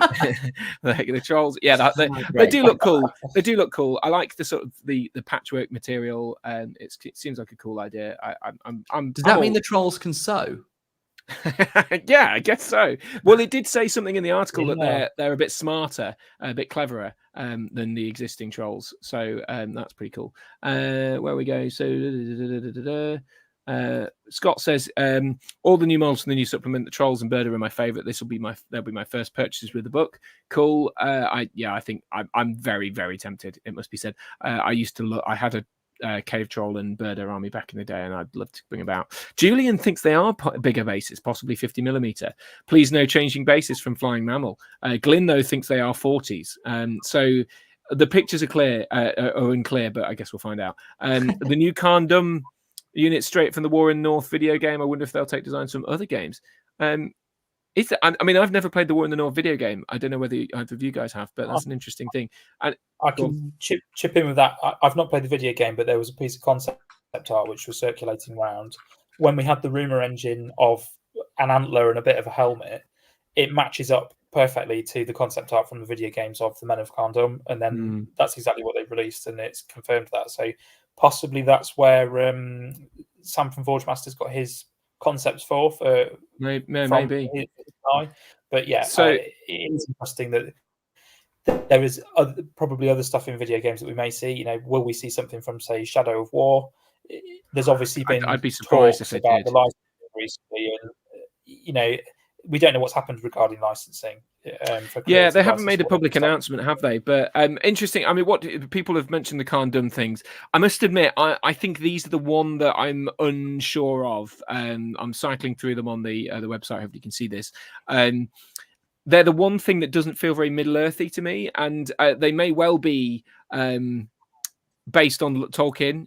You know, they may well be whatever the basis is for Kerndom people. They might have talked about antlers in there in that, but there's just something to me that doesn't feel right. It feels very Warcry. It feels very Age of Sigmar, and to me, I'm not a massive fan of this. And the same with this leader guy we're seeing here. This bloke with the sorry, I didn't realize. Have I left that on the front all the time? There you go. Sorry, I didn't realize that. You couldn't see it. You could have said something, guys. Go on. The whole thing's been so unprofessional. It's really hard to tell when something's gone wrong. You know. Oh, fair enough. But yeah, those guys, I'm not personally in love with them. They are nice models. Don't get me wrong, and they're well made. They look cool. But it's the lack of Middle Earthiness that it doesn't feel like they would fit comfortably in a Peter Jackson movie to me. I don't know what you guys think. So the first thing I say is, go on, Alex first. Go on, Alex first. I'll be very brief. Sorry, Alex, go on. I do really like them. I really like them. Also, sometimes it's the way the studio paints them. I think that makes them look on Middle Earthy. There's been models they've released in the past. I didn't like the Dragon Cults, or Dragon Acolyte Cult, or Cult Acolytes, whatever they are. But I've seen hobbyists paint them in a much more natural way, where the skin is less bright. The colors might be a little bit less bright in general. It's a little bit more about sort of natural material colors and things like this. And all of a sudden, they look a lot more like they fit the aesthetic. I wonder whether there's going to be something similar with this. I mean, generally, I must admit, I do really like them. I could see myself buying them. A few comments here. I've just been playing up on the screen. Sorry, it's blocking your face off, Alex. Sorry, it's quite nice because we've got everyone's profile instead of you, which is distinct improvement. But pose thickness feels very AOS, way too Age of Sigmar. But Sean Clark, he's saving up for them. He's already put £100 towards saving them for them. Scott says he agrees scale feels a little off with the hero, but difficult to tell until see different angles. But I do think you've got a fair point there, Alex, about miniatures. I must admit, I can't remember think of the which miniature it was, but there was a particular one where the painting was pretty dodge on the website, and when I've seen them in the flesh, they look a lot nicer. Maybe that'll be the same for this. Jack, what do you think? Did you like them? I think that they're very well designed models. Looking at them as a painter, I think they'd be lovely to paint. I think they'll look cool on the table. I like that they're, I think they're really cool looking characters. They're not what would immediately spring to mind for me when I think about Lord of the Rings, but these are coming from a place that we've not seen. It's an area and a location and a time period we've not seen explored in media, in the films, in Rings of Power, anything like that. And obviously, I think particularly for our generation, a lot of what we think is appropriate for Middle Earth doesn't even come from the books or the source material. It comes from Peter Jackson's film trilogies. And we think, and that's what I think. That's why I say I don't think they'd. I don't mind it when stuff feels like it would fit in that aesthetic, but I don't. I think these wouldn't necessarily, like the Beornings. I think actually I do believe them as being an expansion of the Hobbit trilogy, of seeing Beorn. The same with like the some of the other kind of I'm trying to think of the name of them now, the Dunlendings. I think those expansions were good. They fit. I'm not 100% on this. I think so. Looking at this, and weirdly, this is going to segue into Game of Thrones. I'm watching House of the Dragon at the minute, and it's interesting watching that. Something I like about that is, I won't spoil anything. It's purely an aesthetics thing. Game of Thrones was very low fantasy. It was very, or the costumes and the armor was very low fantasy. It was quite historically influenced, which was cool because it makes it more tangible. Peter Jackson's Lord of the Rings very much the same. The Hobbit started getting a little bit fancy, but there were times in Lord of the Rings and the Hobbit where things were very high fantasy. You had like the Witch King, So I think there is room to have slightly more high fantasy stuff, and I like that these guys obviously are from when Angmar was a kingdom. It's a different time period. Things were. It's more Dark Ages, so the aesthetic is different to your late Saxon Rohan, your more medieval Gondor Renaissancey kind of stuff. So they're brand new. It's the first time we've seen them outside of. Well, actually, no, it's not, because we've just discussed how they're seen in that game. But I mean, I think they're cool. It's a great way of expanding the range as well. So yeah. I think sorry, Jack, your signal is dropping in and out a bit. Alex, what were you going to say? Sorry, just before. So very briefly, I do think sometimes. So if you read the Silmarillion, for example, it's so different to Lord of the Rings in many ways, because Lord of the Rings is, Peter Jackson later in life said that Middle Earth is a precursor to our Earth, and essentially it's a story of, at the beginning it's very real and present gods, and obviously these elves and horrifying creatures, spiders that Ungoliant could, I don't know how big it got, but big enough to sort of blot out the sun kind of thing, dragons the size of mountains, legions of Balrogs, and werewolves and vampires, like just every fantasy staple, and it kind of diminishes over time, and it gets more boring over time until we get I think all that stuff is just because Tolkien was a crap writer, and eventually he got to the good stuff, and the Silmarillion. Well, the Silmarillion, didn't that come after he wrote Lord of the Rings? Yeah, the Silmarillion was written a long time before. Like the whole mythology of it was all written way before, like when he was in the trenches and all that sort of stuff, wasn't it? So I mean, no, I don't think it was. It was. I'm pretty sure it was. I don't think that's true. I'm pretty sure it was, because the actual book was published after the Lord of the Rings, but most of the stuff that he'd written was long, like his mythologies were all decades in the making. So they were decades in the making. I don't think that's quite right. But anyway, but the point is that fair enough. No, anyway, sorry, that's just me being critical of Tolkien. Anyway, do you like that tactic? What I do is I contradict you and then just immediately carry on talking. So exactly. Yeah. Anyway, sorry. Yeah, go on. Yeah, it doesn't matter. Basically, what I'm saying is that there's room for more than one. I think there's room for more than one. Fair enough. Particularly when this is from a different time period. There we go. Crap writer, how dare you? But also, he started writing the trenches. That is true. Lovely. So I'm right. You said long before. No. We're moving on. We're moving on. My thing. So let's just have a look at some of the other heroes. We've delved into long. This one's an unusual one. I like the feathers on the back. I don't know what you guys thought. Alex, do you want to go first before Jack jumps in? I just love the design of it being a load of black feathers. That's really cool. Yeah, really awesome. Bit different. Very unique, but still, this definitely has the proportions of a more classic MESBG miniature. And the rules sounded quite cool. It was like he thinks he's got magic. I'll try and let's see if I can find the actual bit where he talks about it.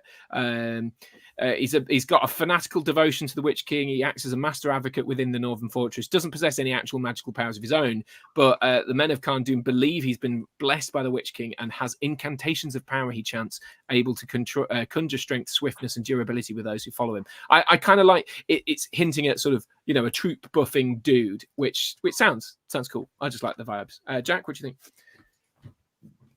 think? I'd actually not read any of the info about him. I sort of glazed over him because I was excited about the trolls. But I do actually really like the aesthetic of him. He's very. Some people won't like this. I think he's very much like the shaman from Vikings, which is pretty cool. And as you've just said, that he's very much like classic MESBG sort of proportions and pose and stuff. He actually reminds me quite a lot of the old Sharky model, which I think is really cool. The cloak and the colours as well help to hint that towards that. Yeah, the colours, the pose, the hood, the fact you can't really see his face. I think he's very cool. Having heard what you just described about his rules, about how he's not actually a caster, but he sort of like hypes up the lads. I think that's cool that potentially we could see a new kind of support character, a little bit like how they introduced priests into Age of Sigmar. So not all armies have wizards, like dwarves don't have wizards. But maybe we could get something like a priest or a rune master or somebody that can buff things up in another way. I think that essentially gives us another another category of hero or profile, which would be It's really like cool. shamans, though, isn't it? I mean, it's like we've had the sort of Easterling shamans before, and this feels like an extension of that. I like it. I think it's kind of cool. I'm intrigued to see how it'll sit in a sort of an army. Then we've got the Shadow of Ruadar, and it's funny. I think I can't remember where I saw it, but it might have been a comment in one of my own videos actually about Barrow Whites, saying it'd be great to see some new Barrow Whites. And this one, the Shadow of Ruadar, looking by all accounts a Barrow White, right? I mean, he looks awesome. I'll give you the fluff because everyone loves when people read the fluff.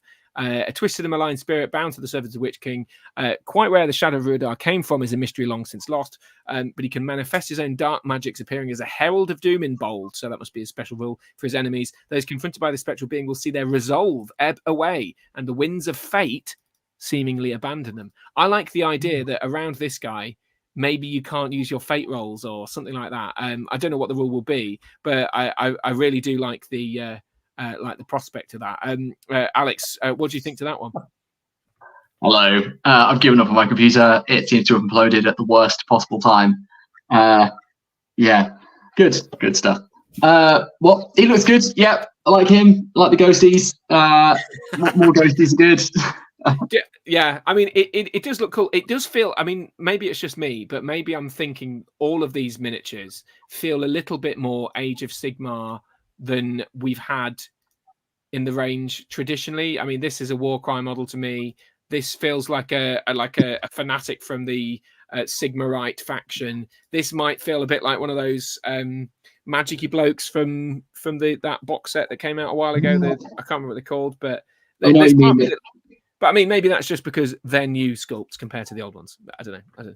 Yeah, I personally don't agree. I think that a lot of the sculpts recently have been, again, they're painted in a very bright, a very sort of Games Workshop-ish way, which I don't think does them any favors. But I do see what you're saying with the Men of Kendom. I don't agree with the rest of them, which I think are much more. The proportions to me seem much more sort of MESBG-ish, and they seem to be the normal kind of downstated guy. Have you done the Gondorian yet? What's his face? No. Okay, because I do think he might be the brightest in the bunch. I love them all, but I do think he's fantastic. I've actually ordered it in a way where I feel like we're building up to my favourites. Well, I've ruined that then. Great. No, it's fine. People have seen all of these things. It's fine. Everyone has looked at these. I know, but you've carefully ordered them, and well, whatever. Interesting to see Casey there saying he loves the essence of the Barrow Whites for the Shadow of Ruadar. Andrew Cuthbert thinks it's a beautiful sculpt. Welcome along, Andrew, a big patron supporter. Scott also says likes the Shadow of Ruadar model. Demetrius thinks that it's the coolest new model. And Ewing said, "Who is this Alex person?" I totally agree. And what do you think, Jack? Before we move into the ones that I thought were actually really special for me. I think he's really cool. I like that he's not too over the top. I think there is a danger doing a new spirit hero if you want to make him look really jazzy, that he will end up looking like one of the Nighthaunt guys from Age of Sigmar. Yes, Nighthaunt. That's what I was thinking. Yeah. I think the big thing that makes him look more Age of Sigmar is the paint job, because it's that classic black and dark blue, teal, turquoise, Age of Sigmar color. I think if you painted them up in the usual pale blue that you see Barrow White's been painted, or how they've been painted for the past 20 years, I think he'd look much the same. Personally, I was very excited about it because I've actually got the old metal King of the Dead that I've just had knocking about for ages to use as a Barrow White, and actually now he sticks out nicely. So I've painted him up to be that guy as a proxy for now. So if we get rules before he's released, I can start playing with him straight away, which is really nice. I stick a picture of that up on my plug. There's no need, Jack. But There's no need. It's right here. Well, there we go. I painted that while posting and chattering about all the new excitement, and while the GBHL page was going nuts, I was sat at my desk doing that because I was like, "This is very exciting." It is cool, and that's a great use of the old King of the Dead model as well. Right, so we've only got two more things to release to talk about. So we haven't had much good stuff in the way of, as in good faction. Here we've got he's called Aranath. It's a lead, basically the first leader of the Dunedain. I think this is a beautiful model. I really, really like this one. There's something just, I don't know, regal, classic. It's not overly complex. I mean, obviously, it's a similar pose to stuff we've seen before, but there's only so many poses. I think people have criticised some of them a bit stupidly, saying, "Oh, well, that guy's holding his sword up just like X," or this guy's holding his cloak in a certain way. It's like, who cares? It looks great. The layers of armor are absolutely fantastic here. You've got the sort of whatever it is, the cloaky sort of skirty bit at the very bottom underneath the chainmail, then the chainmail, then the layer of green, and then the layer of leather over the top, and then you've got the cloak. I just love a model like this that has so many layers to it. I think it's absolutely drop dead gorgeous. And Alex, you seem to hinting just before that you like this one as well. It's my favorite bunch. I think it's just like you, yeah. Not as in just like you, beautiful, but you can say that. That's fine. It is just like you, sexy as all hell. Yeah, it's same as you, and it is funny that people complain it's a similar sculpt, and then I think there are similar people who would say that any sculpt that does have any kind of originality is unnatural and goofy. Weird, yeah, exactly. Yeah, but I think it also just. It tells the story really nicely, doesn't it? It's the first of the Doom 9. He's got the bow in one hand, the sword in the other hand, the bit of Gondorian armor, but also the cloak and the sort of more wildsy clothing, and of course tactical rock. Tactical rock, gotta have a tactical rock. The other thing I'd noticed on it was that the little brooch that's holding his cloak in place. I'm pretty sure that's exactly the same brooch that Halbarad is wearing in one of the Halbarad miniatures, which gives this sense of him handing it down the lines. To Halbarad. If that's, even if that's not the case, I like the idea that is the case. Your headcanon now. Yeah, exactly. And that, I think those sorts of things start to paint build a really nice story in if you're thinking about that when you're looking at a miniature, that this is clearly a descendant or an ancestor of Halbarad and Aragorn and the Rangers, then it's really nicely done, and it feels very much of the range. And even I mean it's silly, but the arrows in the quiver just look really detailed. I mean, they just look really good, don't they? Like they've got those actual definition on each of those flights and that feather. It's I'm a big fan of this one. You're looking at a bit of my phone screen, so. Yeah, it's fine. No, Jack, what do you think? I think he's fantastic. The pose is very He-Man 80s. I have the power, but I think it's cool. You can stick him on a model, like stick him on a table with a bunch of other Rangers that are all going to be wearing the same kit, but he is very much saying, "I'm in charge. Follow me." And I think that's really cool.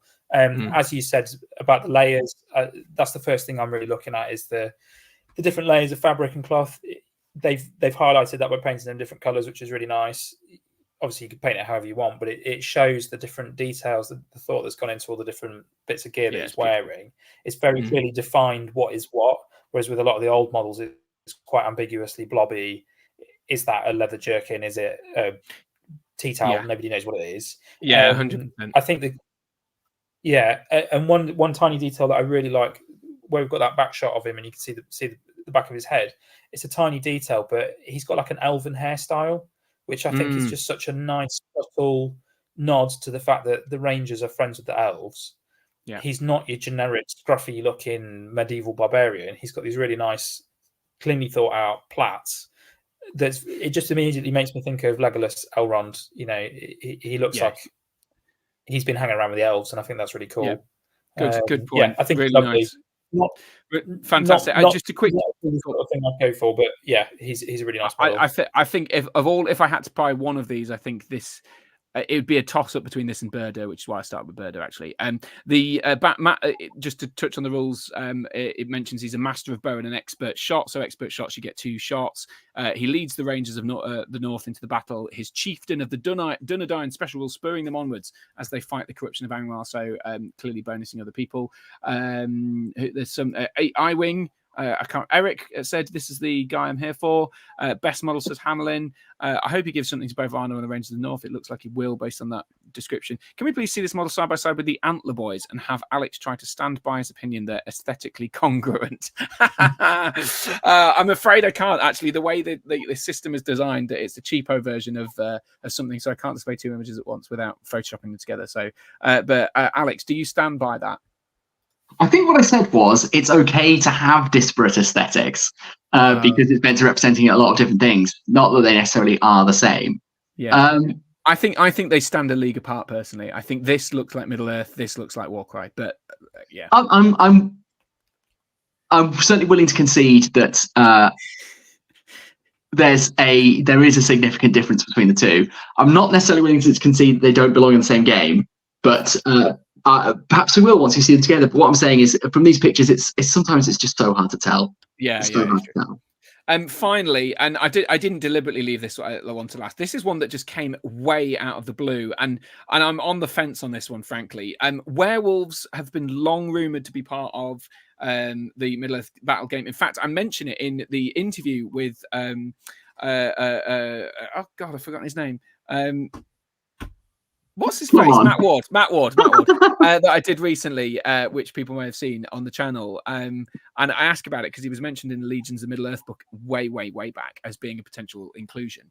And now we have werewolves in here. I see some people have been unfavorably comparing him to Gothmog's Warg. Well, I don't know what, like, I think it's cool that they're in. And you've already mentioned, Alex, that that Tolkien has a long history of including werewolves in the lore of the Lord of the Rings.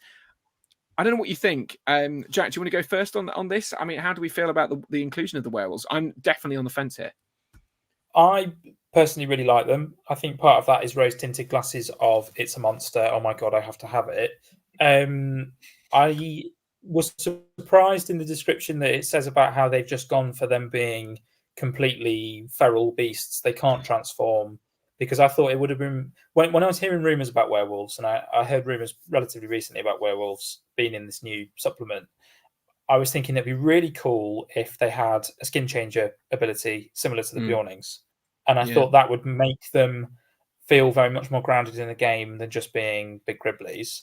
But I'm also okay with the fact that they're just big monsters, and that's their thing.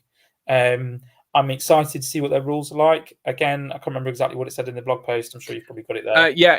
As you say, it says it's long been rumored Dark Lord has werewolves in his service, which I like the fact that they've hinted at the idea that people know that this has been long rumored. However, over the ages they've devolved, and by the time of the Witch King's rise, they've since lost their ability to shapeshift and instead appear as great vicious wolves, such as the ferocity of these werewolves that when they pounce their feral charge in bold letters can send their foes sprawling to the ground. So it sounds to me a little bit like the dwarven goat special rule, where you charge and you have a chance of knocking them over before you get a chance to fight them, which is a cool idea. I quite like that. That's what I was expecting. What's the one on the right doing? Can you put the picture back up? What's the one on the right doing with its hand? Oh, sorry, wrong one. It's like it's carrying a log, but I think it's maybe he's going to shake hands with Birdo. It looks it's doing like a come at me, bro. Like a come on. It's like an Italian. If they've evolved into feral wolves, why is it doing a come at me, bro? I don't know. That's a good question. I like I don't know what I think about the design.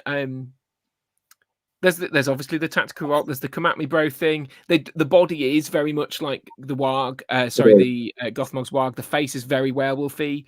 I don't know. I just don't know. I don't know whether I like them or not. These were the models I was least enthusiastic about in the announcement. Not because I think they're bad. I don't think they're bad, but because I thought they were a missed opportunity to do something very different. Werewolves are, they are a part of the Tolkien's Legendarium, and they are like one of the more interesting parts. Exactly as Jack says, it'd be great to have them as skin changes. I feel like it was a bit lazy to make them just sort of feral beasts. But even if we were going to make them feral beasts, we just talked about how the Gondorian, whose name I've already forgotten, his model tells a story about his past and his future. And I felt like the werewolves could do that by, you could at least harken back to their sort of human form but instead they just look like big wolves. Yeah, you make a really good point. There's no sort of scarring. There's no like, There's no humanity. I mean, maybe a little bit around the head of the one in the bottom right corner. But you're right. It doesn't feel like they once were shaped. Because it'd be nice to see a bit of patchy skin or patchy fur, or just to hint more at that shapeshifty element. what you just said, Harry, is spot on with what I was just thinking. Werewolves that I feel like have been done very much right. I mean, these ones remind me of the werewolves in Van Helsing, which are cool, but they're a bit hammy. Werewolves that were done absolutely right. I think the ones in the Lycanthropes and Underworld were amazing. I love those. I actually really like the werewolf in Harry Potter that Lupin turns into, because it's a little bit more human and it's still bestial and freaky, but it's that uncanny valley of that used to be a professor at the school and now it's this thing. But the models that I feel like got that right and have the sort of tattered skin, tattered clothes hanging off them still were the old Warhammer Fantasy skin wolves. Don't know if you remember those at all. I can't think of what they look like, to be honest. I'll try and get you. You have a tell me to carry on, and I'll try and find a picture. That's right. Yeah, have a look for skin wolves. They were from Storm of Magic. They were a chaos thing. It was a tribe of barbarians, very much like the Kandum guys. They could turn into werewolves, but they looked very much like Professor Lupin, but with bits of Professor Lupin stuck all over them, where they've like literally ripped themselves free from the skin of the human, and then presumably that happens again. I mean, very gory, but I feel like I don't know. They just look freakier. I think they're cool personally. Unfortunately, just showcasing really some other people's images here. But yeah, I see what you're getting at. These things remind me of flayed ones, but not robots. The Necron flayed ones, but yeah, similar sort of thing. It's just nice that they tell a little bit more of a story. They look like they've just changed from being a human into a thing, whereas these ones are just very much generic. It's a spooky Halloween monster. They're a bit they're cool, but they are a little bit boring. I think. Just throw Matt King's comment here. It's a good point. The werewolves are begging for a repose. Love the sculpt, but the poses could be adjusted, and that would be really. I think you're right. There's something a base thing there, and I can see people like yourself actually, Jack, sculpting. Maybe a bit of green stuff work to scrape some skin away or to add some skin or whatever it is, that could work to help them adjust. It's a really good point. Can I just drop in some other people's comments on the? Sam says looks like Gothmog's Walk. Love the werewolves though. I just can't not see Gothmog's Walk and look at them. Interesting. A few people said that. Jury's out on the werewolves, I think, for me, says Scott. Giving benefit of the doubt for now. I think they'll go with me on time. I think probably I'll get used to them. It'd been nice to have seen human versions who similar to Beyond. Yeah, I agree. I think that's a missed opportunity. Even if the human versions, you could have made the human versions quite bestial. That would have been quite cool with those, though they skin change, but even the human versions of bestial. That would have been really interesting. I think that, one final thought on that before you carry on with the comments is, I think if you hadn't told me that they're werewolves, if the article hadn't said they're werewolves, I wouldn't have guessed that that's what they were. You'd probably think they're just wargs, big warg, maybe. Funky wargs. Yeah, interesting. Matt King says, bit late to the party, but this appears to be 3 pillars of the central region. How are we doing? I don't know what region Alex is in, but maybe so is that 3 pillars of the central region? Yeah, I don't know, but yeah, that's true. Thank you very much, Matt. Sean says, I like all these big jumps in design aesthetic. There's only so many times you can release a generic human and generic orc. Keep the range interesting, I say, and give models personality. It's a fair point. Tolkien's werewolves weren't ever described as skin changers. The 2 named ones were just giant wolves, really. Oh, interesting. See, I don't actually know a lot about the lore, so maybe this is staying true to that. These look great, says Casey. For those that comment, it looks like Gothmog's Warg. I think the problem is Gothmog's Warg. I do like Gothmog's Warg, so yeah. Michael says, checking out, and I've been initially listening on what's been a very exciting day for hobbies. Thanks, Harry, Jack, and Alex. I agree, it has been an exciting day, and thank you for checking in. There's thing is that no werewolf is ever described as transforming in Tolkien's writing. Another person saying this. Only Sauron, when he transforms himself into a werewolf, they only appear as big fell wolves. Interesting. Julian Hammond also says in Tolkien's lore, werewolves are not mentioned as changing, but simply as evil spirits in wolf form. Interesting. Not sure that we understand werewolves to be today as the same as Tolkien when he wrote them into his world. Interesting. That's some interesting points. I didn't know anything about all of that. So well, there you go. Just before we go into this, I mean, we can touch on this very briefly because I realise we're getting quite late and there's still one more big topic that I want to tackle for 20 minutes or thereabouts before we close up in a bit. The special rules and the book. We've got a big book. We assume there's going to be scenarios in it. It says 112-page supplement covering the events of Angmar's founding, the Witch King's rise to power, his wars with the Kingdom of Arnor, and it includes an appendix section in following the chieftains of the Dunedain before the final years of the Third Age. So before the final years of the Third Age that's basically scenarios about could that be a hint at the hunt for Gollum? Could that be a hint at the journey of Halbarad and the twins and all that sort of stuff? I mean, I don't know what your level of knowledge in that stuff, but there's something else being hinted at here that we might get a bit more. It might just be scenarios, or it could be extra models. But I suppose the Aranath, because Aranath is the first king of the Dunedain, not the last one, and the Third Age is the end of the Third Age is, if I'm correct in remembering, is the end of the War of the Ring, is the end of the Third Age, and then we go to the fourth. Unless I'm completely butchering that, I'm sure people will correct me in the comments. But I mean, what sort of I mean, that sounds really cool. I mean, so there could be even more. Do you think? Potentially. I don't know. Fair enough. I just wanted to flag that. We didn't have to have a long conversation about it, but I just wanted to flag it up. And also it hints at some legendary legions as well, including Burdur having his special legendary legion, which I think is about right. And that is one of the prediction I'm happy to have been proven right on. I thought people were sort of getting worried about but Angmar having loads of new spooky legendary legions. I suspected a troll-based legendary legion would be it, and I love the fact that it says it focuses around him and his unrelenting horde, utilizing his impressive cunning to gain advantage over his foes. It sounds intriguing, and I quite like the excitement. So what do you think will be in it other than Burdur and trolls? Well, I think we're going to see some sort of Dunedain-based legion, some sort of Cairn Doom-based legion. We're going to see some sort of... I think we'll probably see another Angmar legion, but I'd guess led around that king of the... What's it called? The spooky guy, Shadow of Huadar. I'd imagine it'll be maybe even a legion where it's just Barrow-wights leading orcs or something like that. And what do you think the chance of an Elven legion? Because obviously they were there too. Probably not a chance. I genuinely don't. I just don't think. I genuinely don't. I think it'll be Arnor. We didn't mention Arnor, did we? But there'll be Arnor. I don't think elves are gonna get a look in person. I disagree. Oh, okay. So two people disagreeing. Go on, Alex. Do you want to go first, and then Jack following? Well, because what's his face has a big duel with the Witch King, and it's the elves that arrive in force. Yeah, Glorfindel, thank you. The elves that arrive in force and drive Angmar back. It's obviously Gondor as well, but it's Glorfindel has his big duel, and then he defeats the Witch King, or does defeat the Witch King, and that's when the prophecy arises, right? About him. Like these are all like really big moments, and of course Glorfindel got his model, so like pretty recently. So it feels connected in a way, and I could concede an Arnor elf legion with Glorfindel, but I don't think that'll do. That'll do. All right. Well, Jack, what were you going to say? Sorry, it's probably the same sort of thing. But I was going to say I think there will be a Glorfindel Arnor blobby legion together. I think Angmar. I don't necessarily think we will get a Barrow White legendary legion because I think that would be bullshit anyway. I think it would just be horrible. They don't need the help.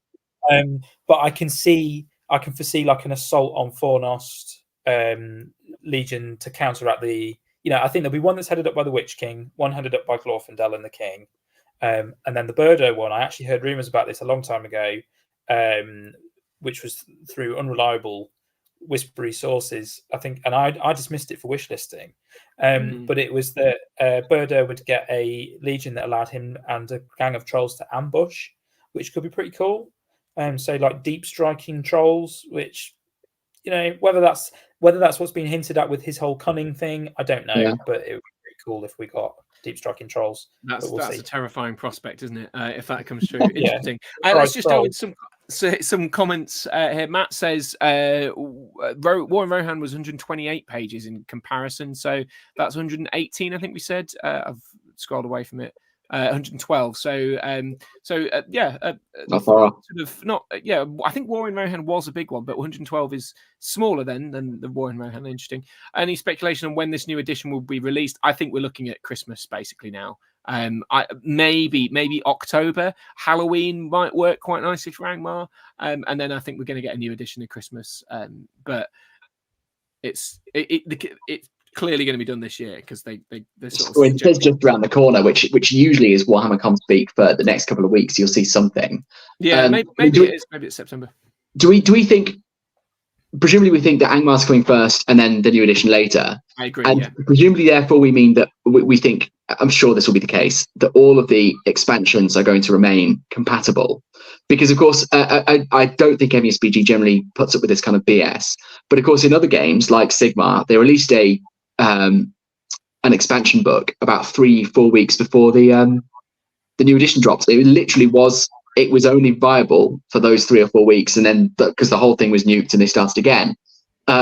We assume, I expect, are all going to assume that all the expansion books remain. I think with a smaller community, a niche game, you've got to be very careful about the sort of things you do to upset your core fan base, and that is exactly the sort of thing that will turn a lot of people off. Really piss people off. And if you're pissing people off in a small game, you might kill the game accidentally. And I don't think that's good. I think we talked about it earlier that the new edition won't be such an upgrade of it won't be a sort of wipe the slate clean and completely redesign the game. I think it's going to be pretty similar, and therefore hopefully that will mean that the legendary legions aren't nukes. And what I think is interesting is that they are redoing the armies of Lord of the Rings and armies of the Hobbit books, which means, and they said that they're going to redo the profiles, which means if they're clever about it, which granted they may not be,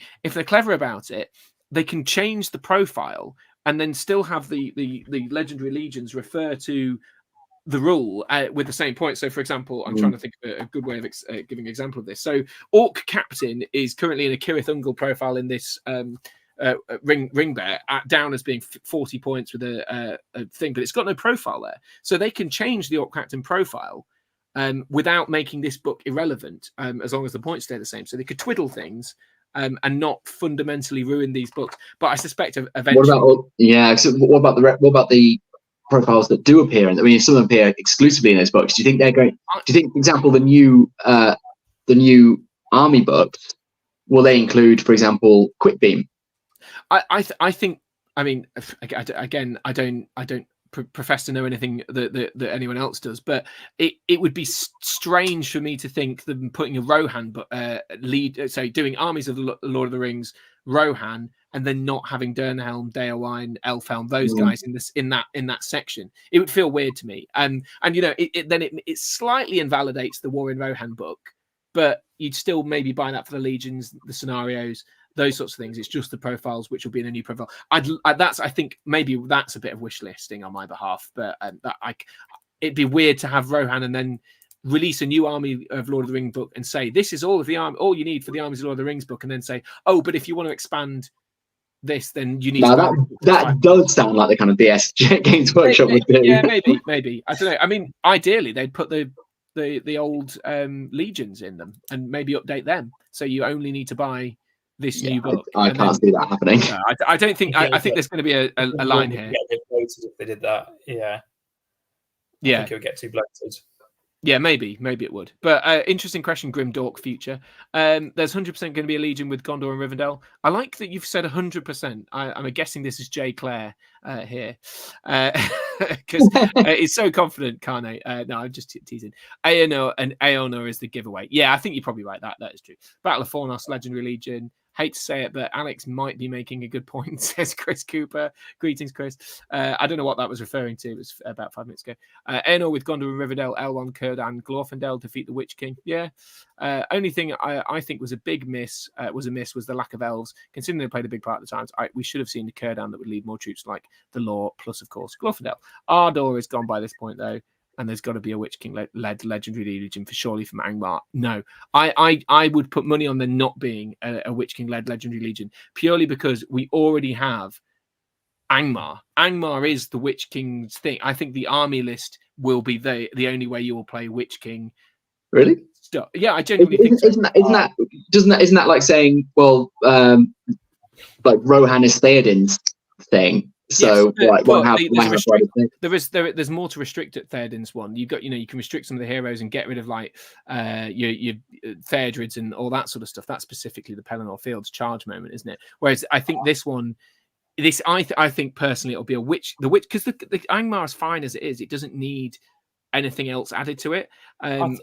I think they will do a Witch King list, like Legion list, because I think you'd say, I mean, I don't know what the lifespan of a troll is, but I don't think Birdo will be available for it because I imagine him being slightly but that's the point. I think you won't be able to put Dolphin Bull in there. I don't think you can put Gullivar in there because the focus is on the Witch Kings alone. Yeah, but then the issue I'd have with that is if you do that, then you're going to make you've got to entice people to use it. Oh, I suppose you don't have to because people some are crap, but currently it's used competitively. Witch King, Gullivar, Barrow Whites, that sort of stuff, and you don't very often see Birdo in the mix there anyway. So I think it'd be surprising to see a Witch King legendary legion that is sort of excluding some of those things you don't often see. But I mean, I'm happy to be proven wrong.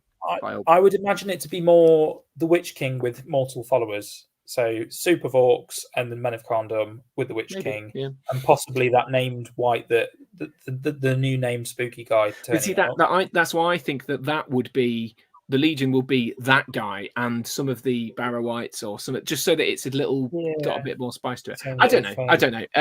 There could be a Witch King involvement, maybe a powered down version, says Matt King. Who knows? It's all very exciting wish listing. And finally, I think we've got to move on from this one because we've talked at length about those, but there are some very exciting stuff. There's lots to cover though. This is the final thing: Lord of the Rings, The War of the Rohirrim, with the Middle Earth strategy battle game glued to the bottom.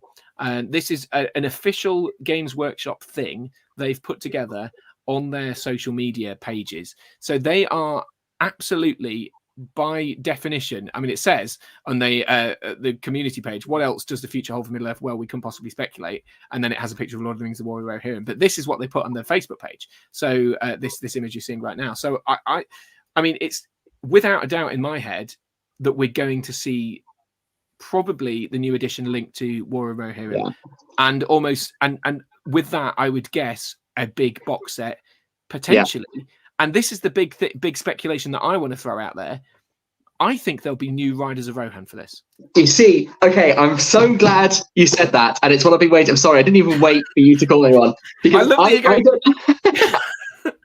I don't think I've ever been on one of these streams without somehow saying how amazing new Plastic Riders of Rohan would be.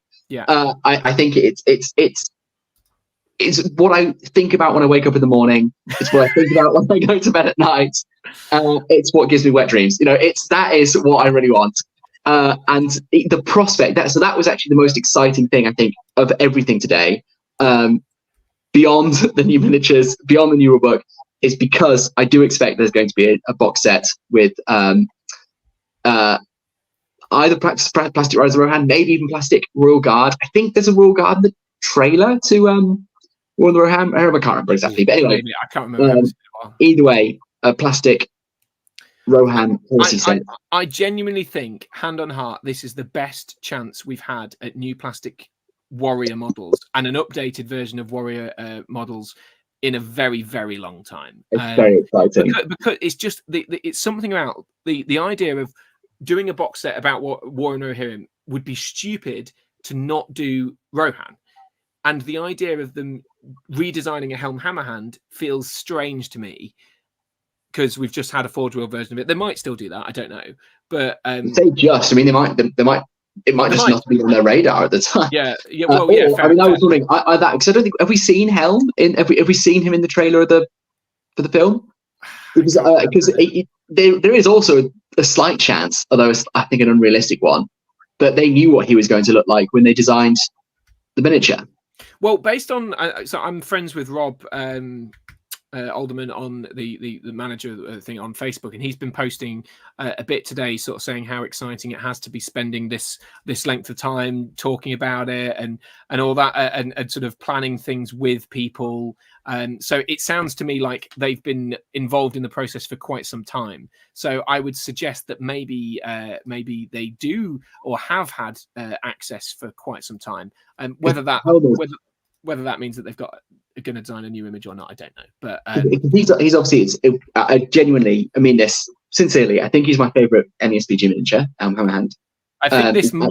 I've just found this a quick search in Google. This might be Hammerhand. Okay, so he does look quite different. And also, I mean, the other thing, of course, is that if he's going to be the leader in the box, he's going to be in plastic. They're not going to put resin in a starter set. No, they would never put the resin in the starter set. So I think you could potentially see other heroes if the design is similar enough. I don't know. What do you think, Jack? Sorry, we've been dominating. Couple of things. First thing, with regards to not putting plastic in, not putting resin in the box, it wouldn't surprise me at all if they were to specifically do the War of the Rohirrim as a brand new box. It wouldn't surprise me if they redesigned Hammerhand's miniature in plastic for that. They've done similar things with the likes of Blood Bowl, where there's been a perfectly good newish model, and then a year or so later, 2 years later, they've redone it just for the sake of it. And this is more of a motive to do that.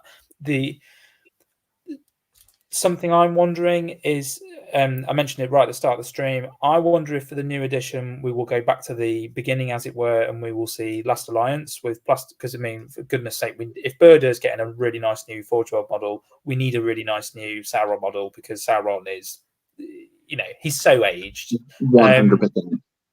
100%. He's just I've got him in the cabinet. I can't even be asked to paint him because he's just a horrible model. But it would be really nice to see, obviously, new plastic Numenorians, new plastic elves, all that kind of stuff. And I think that is a more likely starter box. I think it would be cool to see the new War of the Rohirrim stuff. And obviously, we definitely need new plastic Riders of Rohan, because they are of that first wave of infantry. And they are. I think someone's commenting in here, Josh, saying, try not to be jealous about high elves. I think the thing with I agree, the high elves definitely need a new look, and therefore the Numenorians would need to have a look at, because they're on the same screw. But to me, the weakest in terms of sculpt, the weakest models that we still have from the very, very early days are the Riders of Rohan. Physically weak in the ankle, but also but also like actually weak as the blurring of the cloak into the thing. It's just not very good. So I think they also have the most potential. Sorry to jump. I mean, they've got so much potential to put that with modern techniques. When we've seen other riders in the game, they look really dynamic. They're leaning forward into the charge kind of thing, and also Rohan are just. I don't know whether they're the most popular faction simply because they were in the starter set for this edition, but amongst newcomers, they're like, I want the Riders of Rohan because they occupy so many of the coolest moments in the films. And so, just to interrupt, sorry, Sam has just sent me this image. This is the Helm Hammerhand top left, I would guess. Although he is holding a hammer, and I thought that the whole thing about Helm is that he doesn't have a hammer; he has hands like hammers. But either way, there's some suggestion that might be Helm in the top corner. So just before we move on, but yeah, I think you're right. There's so much potential here for new models and stuff, and maybe it's just wishful thinking, but I know you're saying you want Last Alliance and you'd like to see Last Alliance, and a lot of the build up so far has been about the potential for building up to Last Alliance. But what and I think I think it was Julian or someone who just mentioned something like this. Scott Scott says I think this explains the slow release schedule over the last year or so. If they've been working on these but can't release images yet, what I think is potential is that they were about to do the Last Alliance. They release the Elrond plastic thing and maybe even have all the other sculpts ready to go, and then this War of Rohirrim thing went bam. This is we're going to do this, and bosses have said we're going to join it with the thing, and they've shelved Last Alliance, potentially even the sculpts and everything. With them thinking, right, well, no, we're not going to do that. We're going to do this box set instead, which I think will be Rohan. And this is all very, very wishful thinking based on very little, but it all seems to make sense in my head that you certainly wouldn't pair with War of Rohirrim and relaunch the game and then do it about Last Alliance. That just doesn't make any sense. You wouldn't do that. One thing that I think is a possibility for the War in the Rohirrim stuff tying in with the miniatures game and this is, I hope it isn't like this, but it wouldn't surprise me, is that it's a standalone box with a standalone game, similar to Balin's Tomb, and then similar to things like Warhammer 40k getting, what was it, Combat Patrol with the Nids and the Terminators, something similar to that, where it is a small box that focuses on one particular aspect of the game, where they recycle the NAF riders. Potentially they put a Mummock in the box, because we've seen that on all the promotional posters for War of Rohan. That's a good point. I wouldn't be surprised to see that. That's its own little project of buy this because the new film's coming out and it's all very exciting. But ultimately our baby is Lord of the Rings, and we want to keep focusing on Lord of the Rings and The Hobbit. And so it depends how much they want to it depends how much they want to cast their sort of lot with the new stuff, or play it safe with the old stuff. That's a fair. I think really, what if it was me, and I'm obviously not the head of Games Workshop, but it's like you're in Rosie's front. I know, mad to think that I'm not, but it's like I think it would be a massive gamble to put all of their focus on a film which is, for one, it's animated, which is totally different to what we've had before. Well, unless you go back to the 80s stuff, it's different to what we've had before. It's a different timeline. It's unfamiliar characters for the most part to a lot of people. I think it would be very left field for them to do that as their new main focus product for the new edition. I think it'd be much safer to do Elendil, Isildur, Plastic, possibly Gil-galad, Plastic Sauron, new orcs, new Númenóreans, new elves, and then start bringing in the new waves of, now we're going to do new Riders of Rohan, now we're going to do new Gondor warriors, now we're going to do new whatevers, and do it like that. You've mentioned that you've got sources on this before. I wonder whether, I won't press you on this, but I wonder whether you have inside information or not. But who knows? He's not going to comment. I can't say.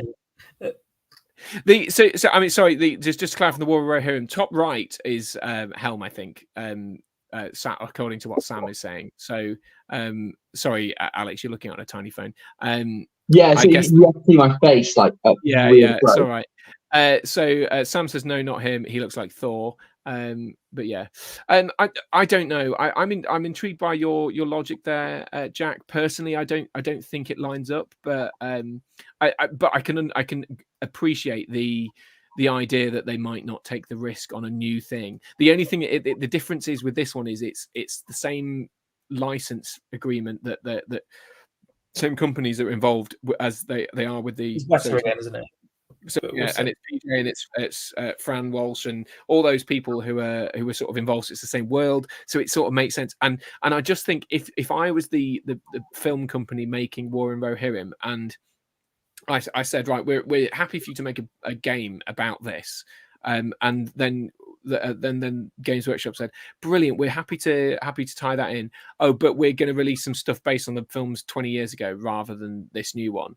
It just feels like unlikely to me. But I think they will do it in a way where it'll marry into the existing stuff, I think. But some other people, before you carry on, Jack, because I know you have more points to say. Who was it who said something here? Where was it? I've lost it. Sean says, I think there's more chance of this being an epic scale game than Plastic Warriors, personally. What do you think to that? Do you think it will be a different game entirely? Do you think War in Rohirrim will just be a shit board game that nobody actually wants? And then no, that seems so unlikely. I can't see that at all. I don't think they'd put this much weight into the sort of announcement. I have it because War of the Ring, wasn't that not very popular? I don't like it, but it was quite popular, I think. Was it? Okay. I just did have to do a whole range again for a game that's already only just about working for them financially speaking.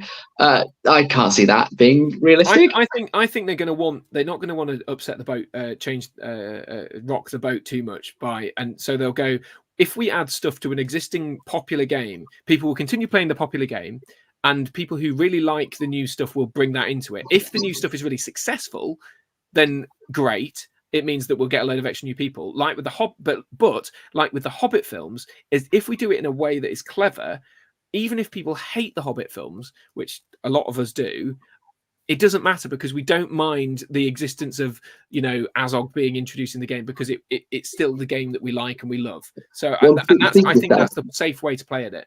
Well, also there's the great thing about this, unlike the Hobbit films, is Riders of Rohan, they are they can advertise them as being a tie into the War on the Rohirrim, but they are a fundamental staple of the original films and very popular in the original film.